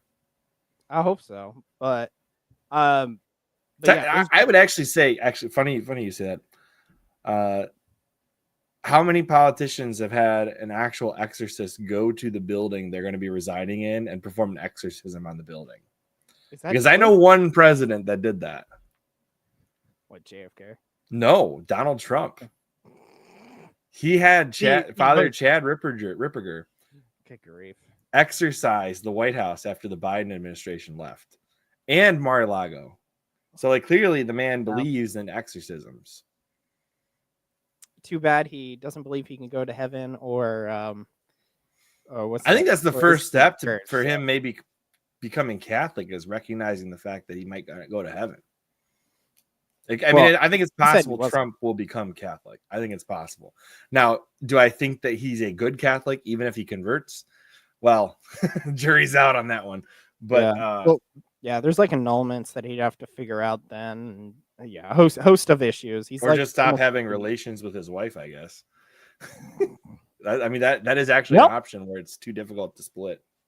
Yeah, but I think that was either a JP2 or a Benedict or a Francis era ruling. Was like live as brother and sister and remain civilly married for the children.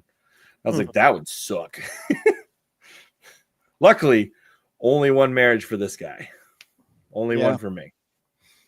And I've already so I'll say this on stream. I've said this before many times in public. My wife asked me, she's like, what would you do if something happened to me? And I was like, well, I would raise the kids and then I would discern the priesthood. That's what I would do. She's like, what? She's like, you wouldn't get remarried? No, I don't. I would not get remarried. So yeah. And then most of Trump's wives are not still alive. I know this first one's dead. I think I don't remember if the second one's alive or not. Yeah, that's a good question. Yeah, bro over here flexing with his marriage, and here I am with 0. Well, I mean, how old are you? I'm 24. See, I wasn't. So at 24, I was married, but I went through years of. I got married at 23, but I went through quite a span of time where like I was in a bad place. I feel like you're probably in a better place for discerning your vocation than I was before I discerned mine. If that makes you feel better. Sure. My plan was, 21, get married, and then by now I should be on like my second kid or something, right? But by 24, third kid, fourth kid, maybe. No, I'm just kidding. Twins. No. Anyways, only if I got married at 16. But 16. But anyway, so to come back to the question that you say, the Catholic politicians, young Catholic politicians, and I say that is what is missing. Yeah. And I say that on the channel because without these young blood, politics kind of gets into this weird standstill. Because you mentioned that I don't have family, right? I have nothing to my name other than my name, a word, and that is probably the strongest it's going to be currently because of the fact that there's nothing holding me except my faith. No one owns this tongue except for God. Um, Now I'd like a woman to, but that's a different story. But the problem is that I can't, like, I can do whatever I wish. Like, go ahead and get me at for trying to get rid of property taxes. Come after me because of abortion, because I'm trying to end abortion. Come after me because I'm trying to do this law or that. It's like, have fun. Like, what are you gonna hit me with? Oh, I'm so afraid I'm gonna lose my job. I'm a single dude. I can go off and get an engineering degree after. Like, I am free to be a what's the Japanese term that I'm thinking of? I thought of this the other night. What was it? Kamikaze. Like, I'm a kamikaze pilot at this point. Like, I'll do whatever. Like, this is He's gonna blow why up his campaign. Hopefully the media will do that kind of for me, but in a good way. But it's like, how else are we going to pass these laws? Like, give me the laws that some of these adult guys are too afraid to do. Why? Because they're afraid that they won't be able to support with their family, or they're afraid they won't be able to be reelected. But the problem is people care too much about that. You need to care about the policies that you're doing. Like, a lot of people, like right now for governor, there's Charles McCall. He's been releasing some ads, but it's ironic because all his ads, he used to be a Speaker of the House, and he keeps talking that he's pro-Trump, and he did this like one tax thing, and that's all he lists in 30 seconds because he's hammering on that pro-Trump, kind of the really basic, Charlie Kirk, get rid of, trans surgeries for kids, and it's like, why are you adding that modifier for kids? Yeah. Right. Like, that's one thing that trips me up. I'm like, why are you? Don't you understand? This is like abortion. It's like, if it's wrong in the 36th week, it's wrong in the first week. Why can't your brain make this connection? Probably because his eyes are too split apart. But that's a different story. So, but Gen Z doesn't want to know how much of a Trumper you are. They don't care. Yeah. Well, that's the funny thing is, like, that it's boomers. Boomers are the only one who care if you're pro-Trump. Just pro-Trump. Not like America First. Like, America First, that's kind of somewhat what they're trying to say. But it's like, just because you like Trump and his policies means absolutely crap if you're not actually going to do anything of worth.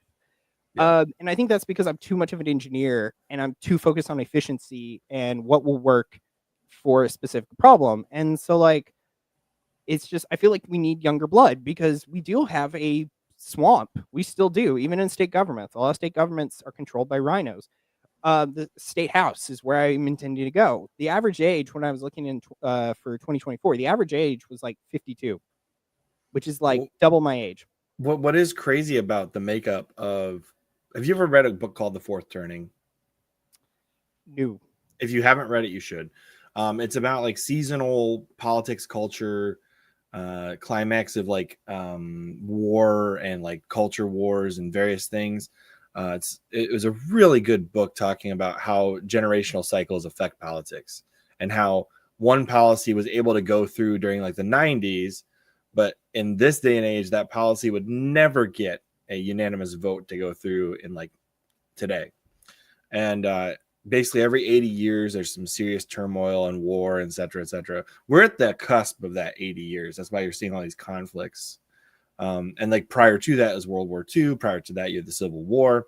And then prior to that, you have the American Revolution. So it's like, it's cyclical, the amount, like the crazy big wars that you see.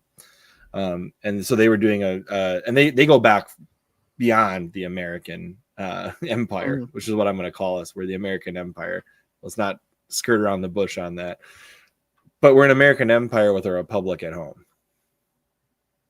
And so there's ways you can leverage that republic at home. And I think it's very admirable what you're trying to do. There was a politician in my state who was trying to become, and he wasn't a politician prior, but he became a politician because Whitmer's just so horrible. And he wanted to do something. But they literally locked him up during the political campaign. And part of his campaign was, I'm unapologetically Catholic. And so it's like, I could criticize some of the things that he said or did, but the unapologetically Catholic, I was convinced after that, and I looked at his policies, and they all just lined up with our faith. His faith directed his politics in a way that I haven't seen a lot of people do, especially in Michigan. Michigan is not Catholic. No matter what anybody tries to tell you, We're lukewarm Catholic at best. Mm. Yeah. Like, I know that's why I say, like, the northern parts, it's like, this is where you see all the problems with, like, the Novus Ordo. It's more of a northern issue. You wouldn't see that in the South as much because the South is usually Baptist converts take their faith more seriously. Is that what you're trying to tell me? something like that. Yeah. Well, just converts, I think, in general, because it's so small and we're so outnumbered that it's just like, it means more because we are the only ones. But yeah, but I definitely, that behavior though of like jumping in when you're not, I'm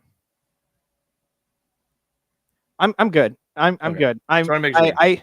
I like sitting cross-legged. And Okay. so, yeah, the thing is just, I got a bumper in the back and I just need to reframe it. And then I move my legs a lot. I'm I do sitting this on a with training. folding chair, so I just kind of let my whole bottom half fall asleep. Yeah. Well, I like, I used to have a different chair that had no back and it was just like a big ass stool, but it was supposed to be a chair, but I just kept the top down and I just sat on that cross-legged. But I'm in the Diocese of Tulsa, so um, just FYI. But I say that behavior, that the behavior that he's enacting on of like, I'm not a politician, right? And that's something even I say. I'm not the politician. That's why the anomaly is the way it is. And that was supposed to be part of it too, is I'm just a dude hoping to do good work. I'm just an engineering guy that now wants to put his intelligence on the right path, which is a better home. And I hope I can do a good job on that. I of course I'm not versed into what I need to be doing, but I have ideas. I can pick up the trade real quick. 4 years ago or 2 years ago, I graduated, give or take, with an engineering degree. I could probably quickly gain this new skill in, a couple months. But I have ideas now and other stuff. But it's like that behavior. But this is why I tell with other people, it's like you got to be able to enter this arena, because if you're going to wait until you're 40 years old with kids, at that point, it's like, where was your love? If you supposedly love your state, where was it? Like, we got a guy, he's our current AG, and he ran for AG, lost it the first time. 4-ish years ago, he won the AG, so now he's AG, and now he's fighting for the governor. He still has one other term to do, but he wants to take that governor seat. And I made a video about this because he was kind of fishy for that. And it's like, he's 60, he was like 60 or so whenever he was doing his first run for AG. And it's like, why are you doing that now? Why not enjoy your grandkids that are in your announcement video for governor? Why don't you enjoy your grandkids? Why is it that now all of a sudden you want to be in politics? And it's just that just weirds me out, because you'll even see this with like Mace does the same thing. Vivek has done the same thing. Blackburn has also kind of done some of the same thing. Now, Blackburn, mind you, is like 74, I think, right now. So it's like, at that point, retire.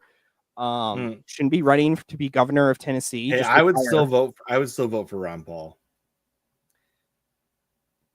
I haven't looked at Ron Paul enough, so I won't give an opinion. But I don't know how old Ron Paul is, but it's like, He's ancient at this point. Like you'd be Oh, voting for Ron him. Paul, not, You'd be voting for Ron Paul specifically because he wants to shut down the Federal Reserve, and he would do it. That's why you vote for Ron Paul. And I would pay to see that. I would pay to see him shut down the Federal Reserve. Keep going. Sorry. Yeah, but it's just that mentality of entering in now that it's young. And that's why I tell other younger guys, you definitely should be taking these seats. Like, in Oklahoma, there's 101 seats around. I take 6. Where's 1, 2, 3, 4, 5, 6, 7, 8? Where are all of those numbers? Because one guy, I'm 1% of a house. There's still the Senate that I have to contend with, which, mind you, is filled with Republicans and Democrats. Even Oklahoma, supposedly the reddest state in the union, there's Democrats. And then I've got to worry about the governor. So it's like, I can't do my job, or we can't even do anything effective if I don't have more than just myself. I cannot be a one-man pony show. And that is where,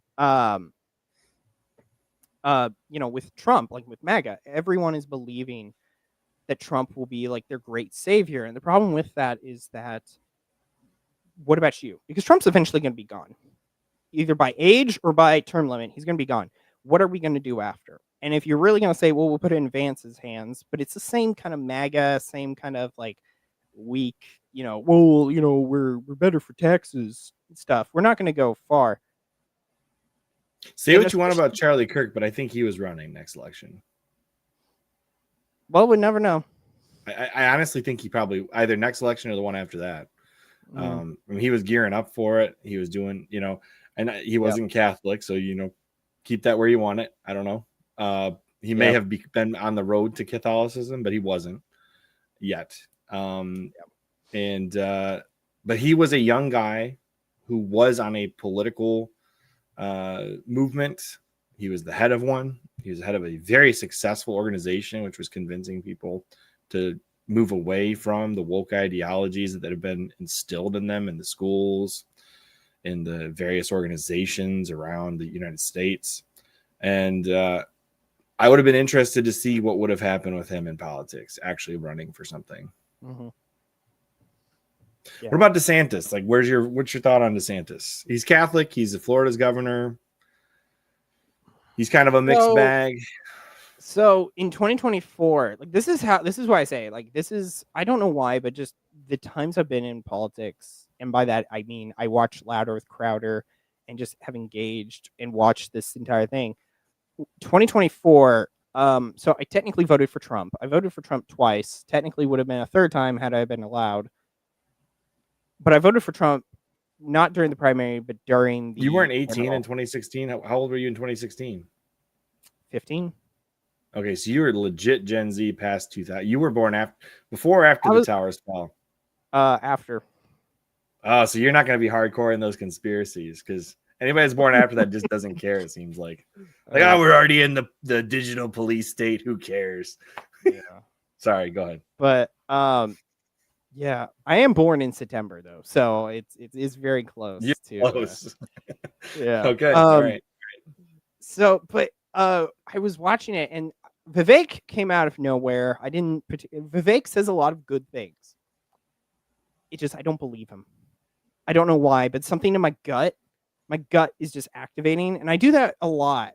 Like I know that briefly mentioned, I wrote a tweet about a certain Catholic apologetics guy, and my gut activated with him too.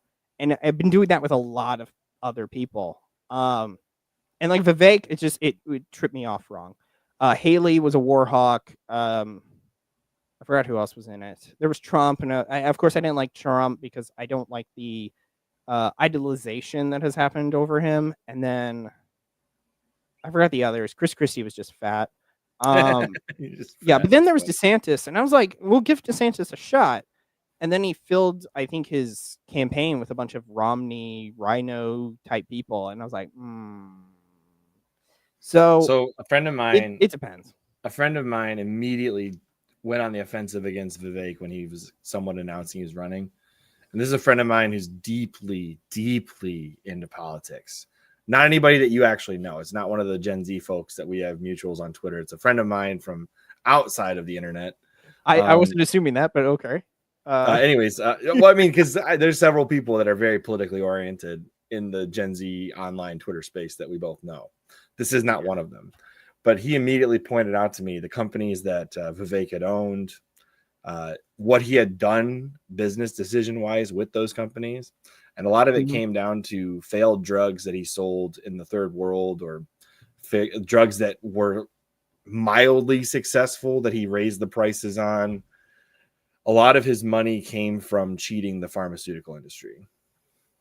Are you talking about the his mother led the studies, and then he sold the company, and then the studies were turned out allegedly cheated the pharmaceutical industry? Don't come at me, Vivek.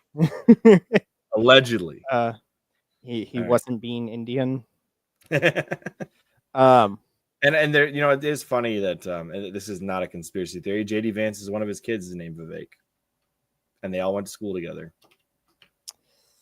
Yeah. Well.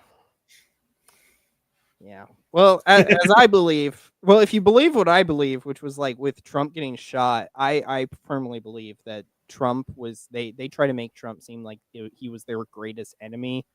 In reality, he's one of their greatest friends.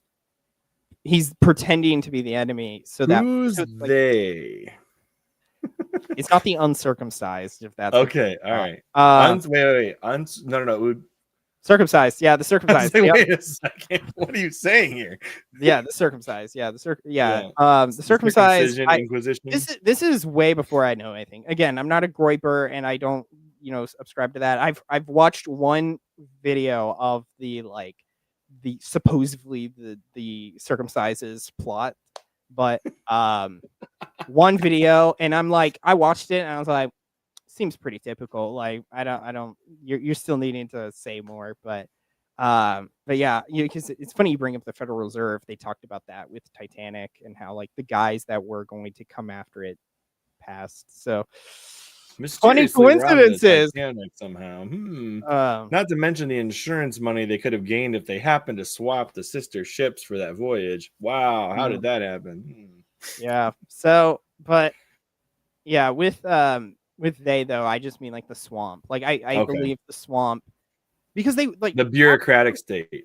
Yeah, because like 2016 Trump is not in 2020 Trump, or 2016 Trump and 2020 Trump are no longer the same people as 2024. Trump is very not, different policy. Yeah, he's not going after as hard as I feel like he used to, and so yeah. Are you suggesting he may be paid 30 pieces of silver for his alliance? Is that what you're suggesting? I don't think that he would be paid 7,000. I think if anything, he was paid for free, because I think what happened is that he lost and his ego couldn't like take it in a way. Yeah. And so he sold what parts of his soul are left. So, but yeah, what up, Majorian? But shout out to Majorian. Yeah. Yeah. Diet Dr. Pepper my ass. Diet Dr. Pepper. What? I had multiple fountain cokes on accident today. Yeah. I tried ordering one, and I somehow I don't know if I fat fingered it in the app or what, but I ended up with two, and I was like, why are you giving me two Cokes? Like, look at your receipt. And I was like, sure enough, two Cokes on the receipt. I'm like, dang it. How did this happen? But yeah, so yeah, but I guess with Trump, it was just weird to me. And so I actually wasn't planning on voting anyone in the primary, but I have a rule that says if you don't vote, you can't bitch. Which, knowing how Oklahoma politics are, that policy really needs to be put into law, because that's how bad it is here. Like I found out that there's a law now that we're only going to have 5 elections now throughout the entire year, which is good. We shouldn't be having, every election, 1 year or monthly election. We shouldn't be doing that because that's just way too many. But like, we've only got like one in the entire state of Michigan, unless there's an emergency election. It's like once in November a year. Yeah. But it's like there's the primary. I need you for the primary, the runoff, and the general. I need you for 3 times. The other 2 times are like some special ones, I guess. I can concede you dropping those, but I need you in the primaries. And like, as a guy that's intending to run, it's like I need you to show up instead of the boomers who have nothing else to do that day except vote. Because the boomers are like more cliquey than the circumcision Inquisition, because they see a number for the age and they're like, I can't relate to this 26-year-old. I ain't voting for that. Yeah. None of these Zoomers will get into my Congress. Yeah, that's one thing like my my dad has talked about, and I've been like, but the thing is, again, like we were mentioning the age, it's like, yeah, but I'm young. I can do crap. And it's like, I believe what I believe, and so let's see if I can. You got skin in the game for the future. Yeah. There's 2 ways people have skin in the game. 2 ways. Familial legacy, so like you got kids or grandkids, or you're gonna have to live in this country for the next 50 some odd years. Yeah. Those are the 2 ways you got skin in the game. If you're 80 years old and you're on your way out, you're just trying to take a couple dollars out with you. Yeah. I firmly believe this. If you're 80 years old and you're not doing it for your kids, your grandkids, what are you doing it for? Yeah. Well, it's like, what is it? I said a statement one other time, because like there is the hate. The Zoomers hate the boomers, but so do the millennials, though. Yeah, but the thing so does Gen X, and they were raised by the boomers. Yeah, But the thing I say is like Zoomers, we need to be careful that we don't become the boomers to Gen Beta or something of that ilk. You know, we Gen cannot. AA. I want to make this. I want to. What's the word? Manifest this. It's gonna be Gen AA, double A. But I'm just like, and this is why I say the younger guys need to step up, because that's the thing, is we complain that the boomers didn't do anything for us, right? Like the Black and Orange site is still on, OF is still up, and all this other crap, and it's like, of course it's there because the boomers didn't care. But if Yeah. we supposedly love, then we should be fighting for a better tomorrow, which is something that I feel like the boomers might be able to relate to, but it's like the Zoomers need to be fighting. I don't know what that even means, Majorian. I am a Zoomer always. I will never been, though. What is that? I will have never been. I will never been. I wonder if it autocorrected to I will never be a boomer, but I will never boom. Gosh. Maybe. I don't know, whatever. But yeah, but like that's the problem, because in Oklahoma, like I was talking about voting, because somehow I got on voting, and it's really interesting how like doing my year or so of like content creation in preparation for this, it's I ran across some actual like Oklahoma stuff, but like I went through Oklahoma's voting stats of 2024. Only about a quarter of the state on average went to a Republican primary of the registered voters in the area, and I'm like, a quarter. That's saying then that one vote is equal to 4. That's what type of math that does, which is horrendous, because it's like, if I go in, I'm only going to see a quarter of my people potentially, and I'm dealing with an incumbent who's been there about 8 years. I'll retire him hopefully after this 8, and he knows I'm coming after him potentially this time around, because last time it was really funny. I made an ethics committee for the campaign, and it was really funny because he noticed it, and on Friday he's giving me a bunch of calls during my spring break, because during spring break I was freaking my brains out because I was like, I have no idea what I'm doing, and I'm going through the tax stuff, and I'm like, I am so going to jail. I have no idea what any of this word is. I think I know it, and so eventually I'm like, I got so much stress. Let me just finish my senior year and I'll do this later, which I kind of regret, kind of not, because it's like I should have taken him on. But it's funny because he calls me like Friday or Saturday multiple times over, trying to get in contact with me. And eventually he gets in contact with me, and this time I'm quitting. But I don't tell him until like later. But yeah, he calls me and he wanted to like meet up with me, and I was like,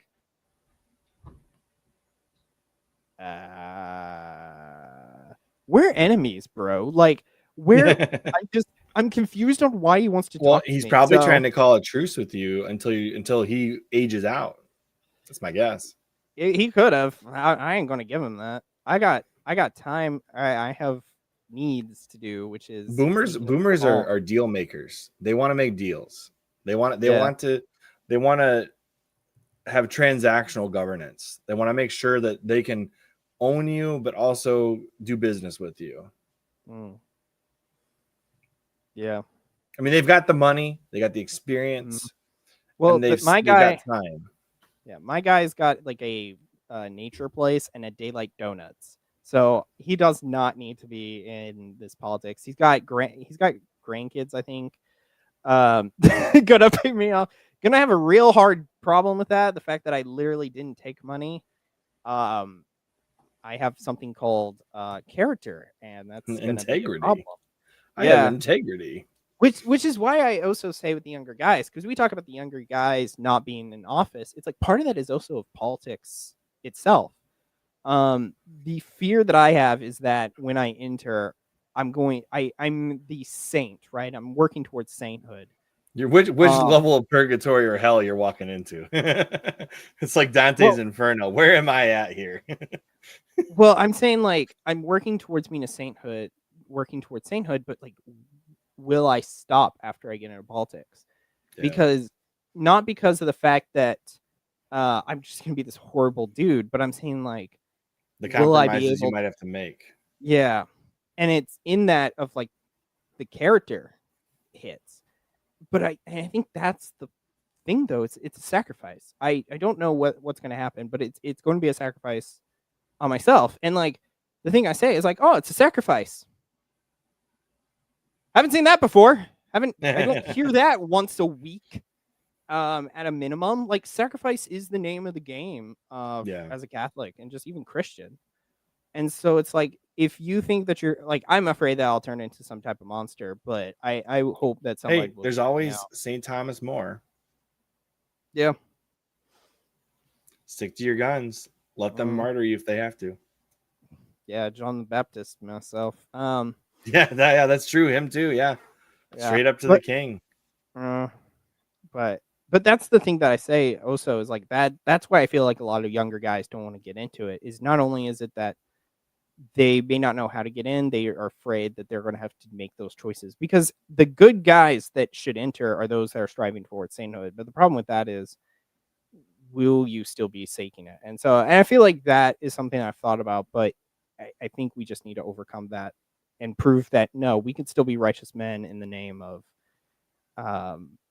God by fighting these men. And that is this war then. There's spiritual fights, but there is very material fights that we should be engaging in. But see, I think every politician being Catholic would be a huge win, because they would all be they'd all have to go to confession. They all got to go talk to their priest and have a theological discussion about what they did wrong, and then penance and everything else. And I'm not saying they'll all change and become good people, but at least you'll know this person has to talk to a priest minimum twice a year. Yeah. Well, it's like there was our superintendent. He actually had to leave. He left his job. He resigned so he could lead an anti-teacher union organization. Okay. But it's funny because he left and he bought a bunch of Bibles for the history class, and he wanted to like show the Bible off to the kids to be like, why is this foundational? And it's the Trump Bible that's like, oh no, that one. So it has like the Declaration in it and some other stuff. So of course, like American.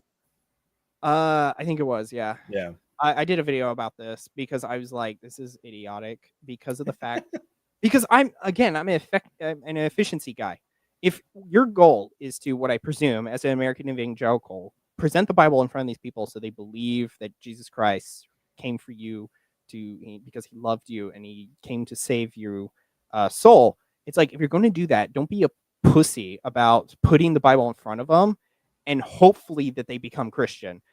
Do what I would rather do, which is what I'm thinking about doing, and put theology classes as a required course for high school. And that way you wouldn't have to do, it's like, well, they know about God. And that's it. But don't go this pussy, pathetic way of like, we're gonna present them the book and we're gonna hope that they do something. It's like, I'm like, you're gonna learn theology. You're gonna go through RCA practically. So have fun. You're like the teacher that somebody says something blasphemous and you just throw the Bible at their head. Bah! Hit them with the Bible. Not literally, but literally. Yeah, literally hit them with the Bible. That thing is a brick depending on which one you get. Like, for example, the what is it, St. Ignatius Study Guide one. Have you seen these things in person? You did, because you were at the St. Paul Center. Yeah, I looked at the price of that. Yeah. But gosh, imagine getting decked in the face with one of those. Might be a hospital visit. Yeah, those things were thick. So which like, if you're gonna read a saint, I'm assuming you've read at least a couple. Which saint's theology most matches how you plan to go into politics? Are you at all into Thom? I know you're not. You said you're not into Thomism. So do you have a saint that? I engage in theology or apologetics and theology. I just am a guy who watches a bunch of Trent and goes on Twitter and learns everything. I'm more of a battle prepped guy. So I that's why I say I'm not a Thomist. I don't know some of the stuff. Like, I'm not going to be like, the Thuma says. I'm not going to do stuff like that. But I definitely am going to do.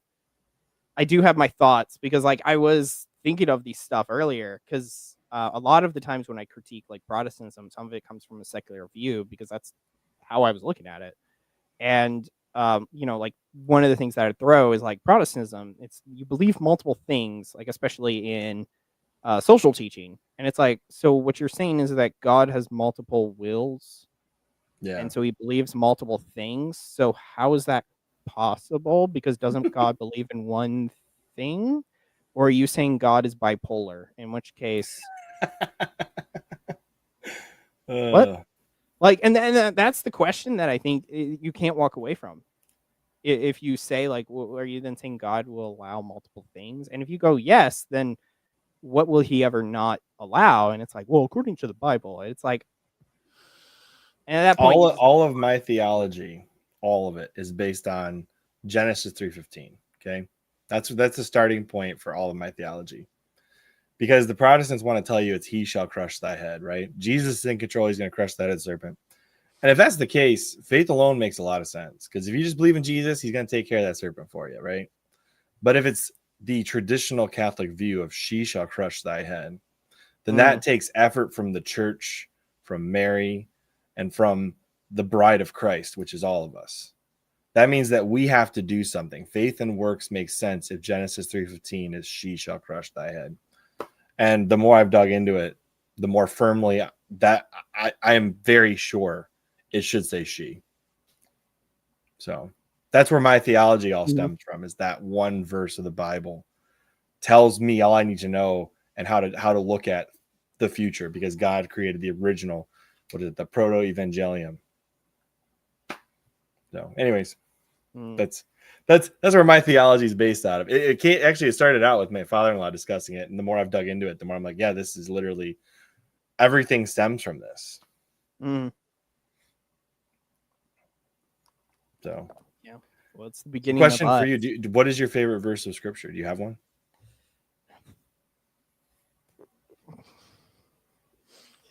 I'm not trying to get you like with the Nick Fuentes trad thing that happened recently. We're like, what's your favorite devotion? And he's like, yeah, I'm not doing Pokemon trading cards with trads. And I was like, oh no, he's gonna get in trouble. Like, I'm not trying to do that to you, but do you have anything in scripture that really sticks out to you? Yeah, so I was gonna be funny and just say 2 Timothy 2:12, just because you're like, no female politicians ever around here. Yeah, because that was just in my head, but yeah. Gosh, I don't know, like, what would be like, of course John 6 is so important, and like almost the entirety of it, but and I'm not gonna say Ephesians 5 because of the same lines with the Timothy, because just go with Revelation 3:9. What's that? It's actually what the Pope based his recent encyclical on, or document, or whatever you want to call it. But it starts off with, that's the synagogue of Satan voice. Verse. Oh, all right. And he skipped that in his papal document and went right to the next part. And I was like, well, it would have been more based if he had started with the start of that verse. But okay, we'll allow it. We'll allow it. You are the Pope. You can do what you want. Oh gosh, what would be the favorite, man? Of course, Catholics not looking at the Bible. We never look at the Bible. Never. Yeah, that's why the number one podcast on all apps across all boards was The Bible in a Year with Father Mike Schmitz. Yeah. Yeah, we don't never read it, says the guy that has like 3. I have 8. But yeah, gosh, what is it?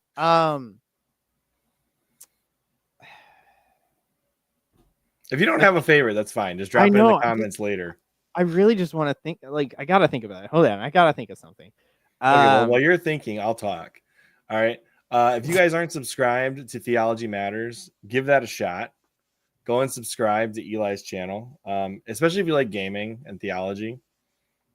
You know, if you're a Loftonite and you like gaming, then join his channel. No, I'm just kidding.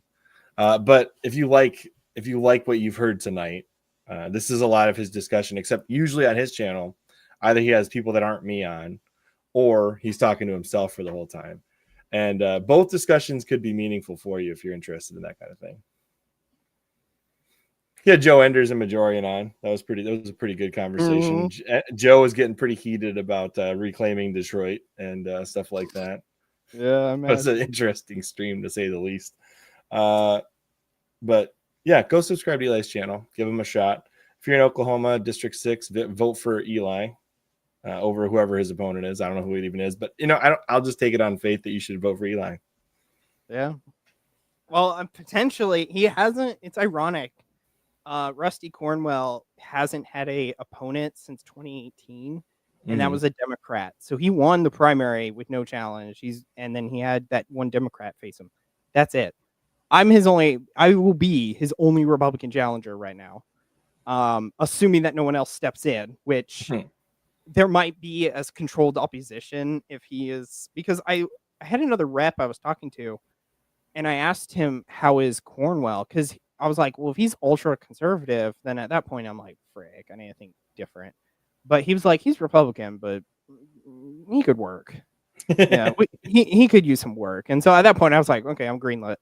But yeah, I definitely think so. Getting back onto your Bible question though, I would probably say like what definitely hits is like Judges. The entire book of Judges actually hits, because the entire book of Judges is essentially we screw up, God saves us, and then we're like, yay, we're with God, and then we fall. And I feel like that takes a lot of my life because that is essentially the confessional route. It is I am saintly. Because after you leave confession, as the priest when I was in college used to say, it's like you're currently a saint, and then you'd leave. But it's like we're a saint and we're not, and then we know our transgressions. We go to confession and we get renewed, and it's like confession is like probably the most important sacrament, if not getting greater than the Eucharist, but definitely getting to that level of the greatest sacrament that you can get outside of the Mass. Yeah. Well, there's baptism's technically outside of the Mass. I don't know. Yeah. But all the sacraments are important. Yeah. Gonna get you with heresy on that. No, I'm joking. What, that all the sacraments are important? No, well, it's saying that you're sounding like you're checking off your boxes to be like, no, I said that. Hey, I have never claimed to be a Catholic apologist. I'm not a theologian. Mm-hmm. I'm a Catholic podcaster that's trying to do a show where people that are your age or younger could possibly listen to it instead of having other bad habits take over at night. If I can do at least that much, if I can give people something to listen to that'll keep them in the Catholic space and outside of the websites you want to shut down, I'm doing my job. Yeah. I'm not even a comedy show. I can't even claim to be Avoiding Babylon. Okay. I'm not. I mean, that'd probably be the closest show to what I do, would be Avoiding Babylon. But I'm not Anthony. I'm not Rob. Yeah. I'm just Chris. God made you special. What, Veggie Tales? We're gonna sign off with Veggie Tales. I think I gotta shut this down now. It's done. Shut it down. Yeah. Oh, man. Yeah, that took over. I'm versed in my Veggie Tales. I may not remember. I may not know what the actual Bible story is in all of its fluidity, but I definitely know that David had a rubber ducky. So, and he had a father who was a grape. But yeah. And Goliath was a giant pickle. Mm-hmm. Yeah. Oh no. And Larry likes to sing silly songs. So, but yeah. Yeah, gosh, Veggie Tales. Listen, if you have kids and you're listening to this, Benjamin Cello, check it out. It's like basically like Mr. Rogers and Veggie Tales made a Catholic show. That's basically what it is. And it's very good. It's got good music. All of the people involved are actual like professional musicians. Touring the country professional musicians. So it's a good show. My kids liked it. And they're working on another season, and support Benjamin Cello. He was also a guest on my podcast like 2-3 months ago at this point. So anyway. All right, Eli, what do you want to shout out? I know we're coming up on the edge of like 2 hours and 10 minutes. Is there anything you want to talk about that we haven't talked about yet? I don't like. I'm trying to think of stuff, but like we covered the politics somewhat. because that's what I do a lot more. We talked about gaming, so that's usually what I do. First person stuff I would prefer to do. Kind of in a mix up currently. Destiny, I think, died, so I'm gonna need to maybe go to Battlefront or Battlefield. But yeah, theology, I'm not so versed into it, so I'm not going to. I wouldn't say I'm a Theo bro. I say I'm a Theo bro, but not necessarily like a Thomas guy. So, but yeah, politics wise, like I'm trying to think what is there. Like we covered. Like I guess I should explain maybe the anomaly. I feel like that's Sure. like I explained the Spiel beginning out. of. Tell us what you got going on here. So I explained the anomaly, and the anomaly was created because of the Mullen tweet about Raytheon. And what I realized is that the anomaly covers a wide swath of areas where I am severely outclassed in different ways. For example, like we did it for the swamp. The swamp was kind of what it was made for, and so the fact that I actually have a character and I have balls, still there. But I also used it because I am young. I said the 52 was the average age for the House, and the Senate, I assume, is the same. And even with our other Congress, I don't see many Gen Zers step up, and that's why I think that we should. And that's been the problem, is that a lot of these Gen Z politics, everyone is afraid of stepping out their comfort zone, and I think you just need to get over it. I know I dealt with a lot of stress my spring break because I tried to get the campaign ready in 1 week because that was what I had off. So You're like, I'm here for spring break and election time. Yeah. Well, it was like I had the spring break and I was prepping all of the filing stuff, and then I got down to the wire and I was like, I still don't have a bank account for everyone to put their money in to help me out, because that is probably where I'm going to lose, if anything, is marketing, because of the fact that he has like, I think, like 50K Cornwell, which is ironic because that's a lot for like the rep who had an election go on that year. He only had like 12K or less. I think less. And it's like, how do you, where's that's like 4 times. It's like, bro. But like I'm young.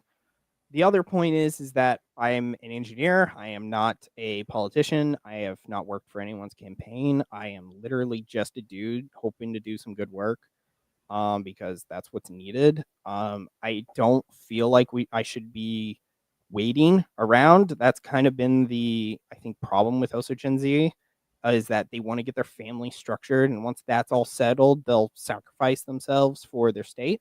And and that's a kind of cowardness to be all like, well, it's not my concern. It is. Even now, it still is a concern to other people. Like it's a concern to like us all. Like we all should be concerned about the politics, because the politics is going to concern about yourself. It's about you. So, but yeah. So I set the anomaly for the degree. I swear there was others. The anomaly, like I also am very much on like a efficiency run. I do want to do the job with efficiency. Like I get on usually when I talk. I do what I call takedowns, and that's what I'll be doing Thursday about Oklahoma's governors. Because there's like 5 candidates, and I've already hit one of them, but I got 4 new ones I got to hit. And one of the things I look at is if you were a former congressman, like Nancy Mace. Nancy Mace has been in government for 6 years or something at this point.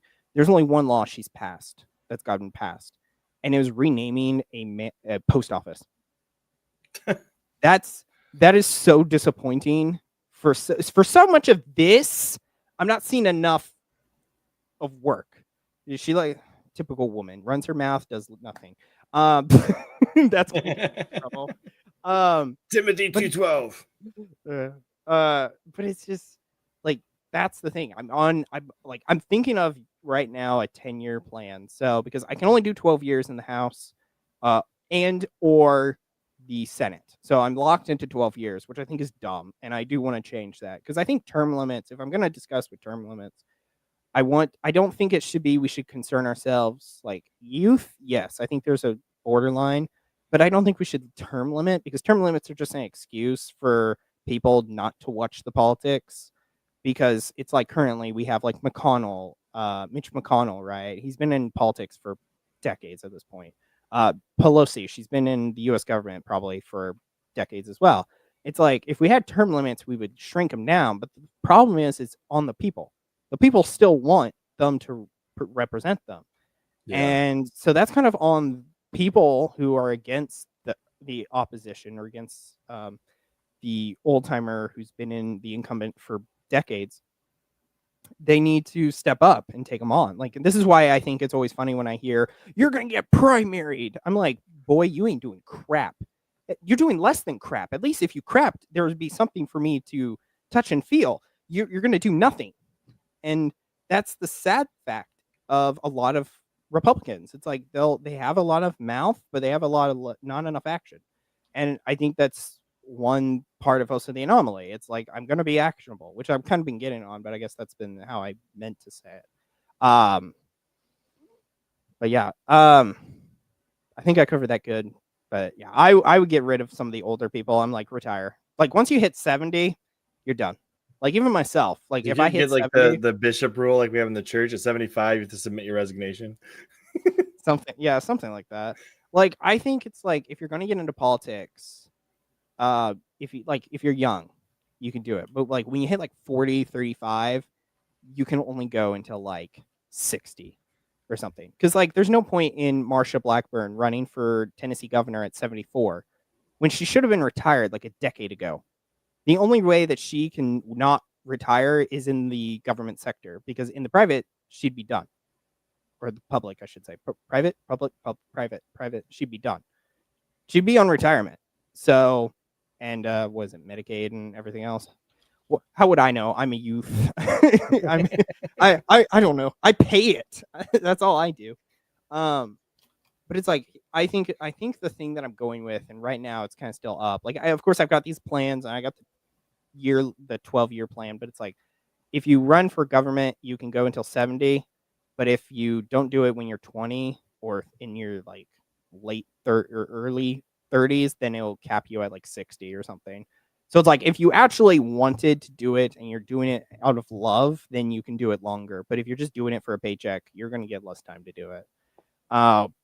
And again, I just get tired of seeing some of these boomers show up who are like 40, who show their family to be like, oh, look what I did. But it's like, there's been problems for the past 2 decades. Where were you? Well, I was with my family. That's like, great. Stay there. This is our fight. And I think that's one thing that the boomers will have to learn, is that this is our fight.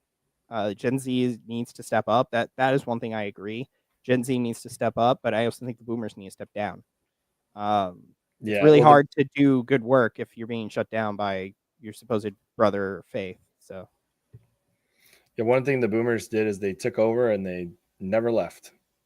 Yeah. As soon as they got power, they never stopped going for it again. Well, it's like the women. Like, we can talk about pro-life for a minute, but because you mentioned Eric from Crisis magazine, and so we could briefly talk about Lila, but it's funny because I was in college, and whenever we were in this like transitory period, we had to clean up after ourselves for the other church. And what's interesting is that I hold back because there's like way too many chefs in the kitchen, too many hands working. It's like, I'm just gonna sit in a corner, let you all do stuff, because I won't be able to, like, there's just gonna be too much. What was funny is Father pulls us over and is like, don't let the girls do this work. Then the girls shouldn't have been working. Like, it's just that, and that's the thing with the pro-life industry, because I know either Lila or Hawkins said a tweet more or less like that, where it's like, well, I'm sorry, but the guys weren't in the fight. No, we were. We just let you lead, which was a big problem. We shouldn't have let them lead. Especially with, I just did the look at what the current state of America is. Oklahoma, fortunately, has banned abortion, so that's good. And so has a lot of other southern states, or heartbeat bans, which are good. But that's only 12 states. There's been, I think, about 7 other states who have done bans of some variations, but that are less than viable, because technically everywhere it's illegal to do it as a viable if you're viable. if it's viable, then it's you can't do it unless there's some impediment of your mental health. But I just thought that's it's just insane that we have 31-19 and the pro-life. We're still campaigning for the Roe victory. It's like that happened 3 years ago. I need some dubs. We took L's in 2024 as well, and I assume we'll take some more. So I don't. Yeah, the pro-life industry definitely needs some rework, especially post Roe's death. We need a graphic tee for this, by the way. Did you see the comment? Action, Resorto, Mary, amendments, logos, youth. You know what that spells? Okay, yeah. It took me a little bit because I had to spell it. That's funny, yeah. But yeah, gosh. I mean, if you do get in, I mean, anomaly is a great tagline. Yeah. Like the funny thing that I think about that though is like I say I'm the anomaly. I can only say that for like 3 campaigns, and then I gotta think of something else because I can't be the anomaly forever. Not without claiming a victory here or there. Yeah. Well, if like I said, if I am the anomaly, I'm different, and it's like I can hold on to that, but at a certain point, I'm gonna be kind of a clog in the machine. Well, I say clog. I'm gonna be the oil of the machine. The problem is I got a lot of clog brothers. Because that's the problem with Oklahoma. It's supposedly a red state, and we could be maroon. We just need people to actually vote in primaries who actually care about their state, and that's kind of the main issue I think with a lot of Americans is that sacrifice, responsibility, and accountability have died. So, but yeah. But I think that kind of ends me. I don't think there's anything else. I'm just, yeah. Clearly, you voted for Kamala Harris in the last election. No, I'm just kidding. My dead grandmother might have, but that's about it. You want to make the No Kings protesters mad? Ask them how many primary votes Kamala got. Yeah, that would be 0 because she was a coup. But yeah, Kamala Harris. Anyway, yeah. Well, Eli, I appreciate you being on here. Definitely want to bring you back on to have a conversation with like Majorian and maybe Joe Enders around some election time stuff.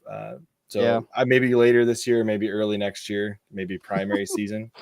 Yeah, you call me up at like June and be like, yeah, let's look at some primaries. I'm like, bro, I'm in one. Well, then, yeah, let's talk then for sure. But you'll contact me. I'll be in my house and just be like, what's up? And it's like, yeah, we want to talk to you about your the primaries. I'm like, bruh, I'm watching mine. What are you talking about? Catch you live on stream. I won. Yeah, I don't know how I want to do that because it's like there's part of me that like I know I'm supposed to have like an event. Now I am the anomaly, so I can get away with crap. But like, I kind of just want to make it low key and just kind of run because like my district. You're streaming Lego Lord of the Rings while the primary election's going on. Don't tip me. But it's just like, it's like that's what I'm saying. It's like I don't know how I want to do this because like I can do it traditionally, which I have all the people there, but I don't know how I'm gonna react. Because like if I lose, I'm gonna have to find an engineering job, which is gonna take forever. Because it's gonna be like, why is there this 2-year gap? So I was running for office, because I try to get some part-time work, and like I said that, and I feel like that's a major reason why I have not been chosen for anything. But anyways, it is it is ironic. It is fun to see, but I'm hoping that I win. I just need I need to figure out how to run. But fortunately, there was some stuff that I think I can learn. If not, I'm going to contact Majorian a lot, and he's going to get really upset about that. And if he's still here, no sorries. Because I told him because there was an ad by McCall, and I sent it to him, and I told him, if I ever make an ad like this, I want you to light me up. Literally, if you have to. And he was like, don't worry, I will. And I was like, yeah, thank you. I have a similar thing where if I ever get fat, I'm like, start beating me up or something. But anyway, that'll be an exercise. Yeah. All right. Well, on that note, Eli, I appreciate you being here. Definitely getting you back on in the future. And best of luck to your campaign. Everybody here is going to pray for you to have a successful one. Yeah. You know what they can do even more is fundraise. Well, I don't know how to do that. I appreciate so I all can't your help you prayers. there. I appreciate all your prayers, but like if I can have some greens, that would help out. And he's not talking about the veggie greens. He's talking about some bills with presidents on them. Anyway, on that note, though, we're gonna I'm gonna bet on the New York Giants this season. Gonna take it, gonna double it. The jolly green ones. Anyways, on that note, though, I'm gonna end this stream before I say another thing that leads us into another diatribe. So because we will go there and we'll be here another 45 minutes at this point. So on that note, Eli, though, I wish you the best, and we'll see you on the next one. Yeah, so glad to be on. But yeah, so if you want to, I'll just do a quick outro. If you like some of the political insights or you like gaming or whatever, Chris Crash did put my YouTube in the chat, and it's in the title. I am on Twitch and on Kick. If you can follow me there, I am like 11 more away from being affiliated on Twitch. So if you could help me out that, because I would love to be monetized in some variation. I am monetized. I'll pin a comment with his Twitch and his Kick. If you just DM them to me, I'll put them in there. Yeah. Okay. But yeah. It's at capital THEOLGY capital MATRS because everywhere, because YouTube Protestants blocked me from just Theology Matters, and so I had to shift it to my gamer tag version, and then I was like, well, if I have to do it there and here and everywhere, so that would be have it all match, Instagram, YouTube, Rumble, Kick, Twitch, Twitter. Definitely follow me on Twitter. I'm practically on that every day. That's where I learn stuff and think. I do great things if I'm not going after e-girls. So I don't know how, but Olivia gained me like 24,000 impressions, which is like the highest that I've done in ever. So because she mass fit pics. Gosh, that's where Majorian gained a bunch of followers doing similar things. So you're not following a losing strategy. Yeah. No e-girls ever. No e-girls. Not while we're in politics anyway. No, I'm just kidding. Never. Yeah. Anyway. There was, funny enough, I was on Catholic Match, and there was one girl that was like, it was like my first match, and it was a girl who was wanting to do politics. And I was like, well, this would be great. I wife her up. My campaign person is my wife. That'd be great. And then she was like, yeah, I got to concern about my job. And I was like, you ain't leading anything of mine. So just shut it down. Shut it all down. All right. Yeah. We've prolonged this Midwest goodbye far too long. So I'm gonna click the outro. Shout out to Eli for coming on short notice like this. We had a different person that was originally scheduled, but things happen. And Eli is awesome. So go subscribe to his channel. Glad we could get him on here. And actually I wanted to have you on earlier, but by the time we got the ball rolling, I had a pretty packed schedule, and I apologize for that. So. Well, what is it? The guy that was who should be on MySpace is now we flop spaces without intention, I believe, is what you told me. So wait, what? Well, you said December 1st was. Oh no! That was brand new. That was something that's. I'll tell you later. Don't worry about that. Okay. Yeah, no. That's not who canceled on me. You'll find it funny when I tell you who canceled on me. But on that note, I'm gonna hit outro. Let me guess one. One guess.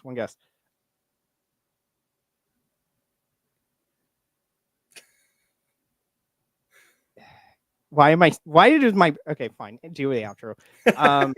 Why did my brain, like, I can't think of Catholic people? Is he Catholic? Yeah. All my guests are Catholic. I've made the choice that there will not be a non-Catholic on this, except maybe somebody discerning Catholicism. That'd be the closest. Lila Rose. No, not on the list. On that note, if it was, I was gonna give the flack, but no, it was not Lila Rose. I can tell you that much. All right.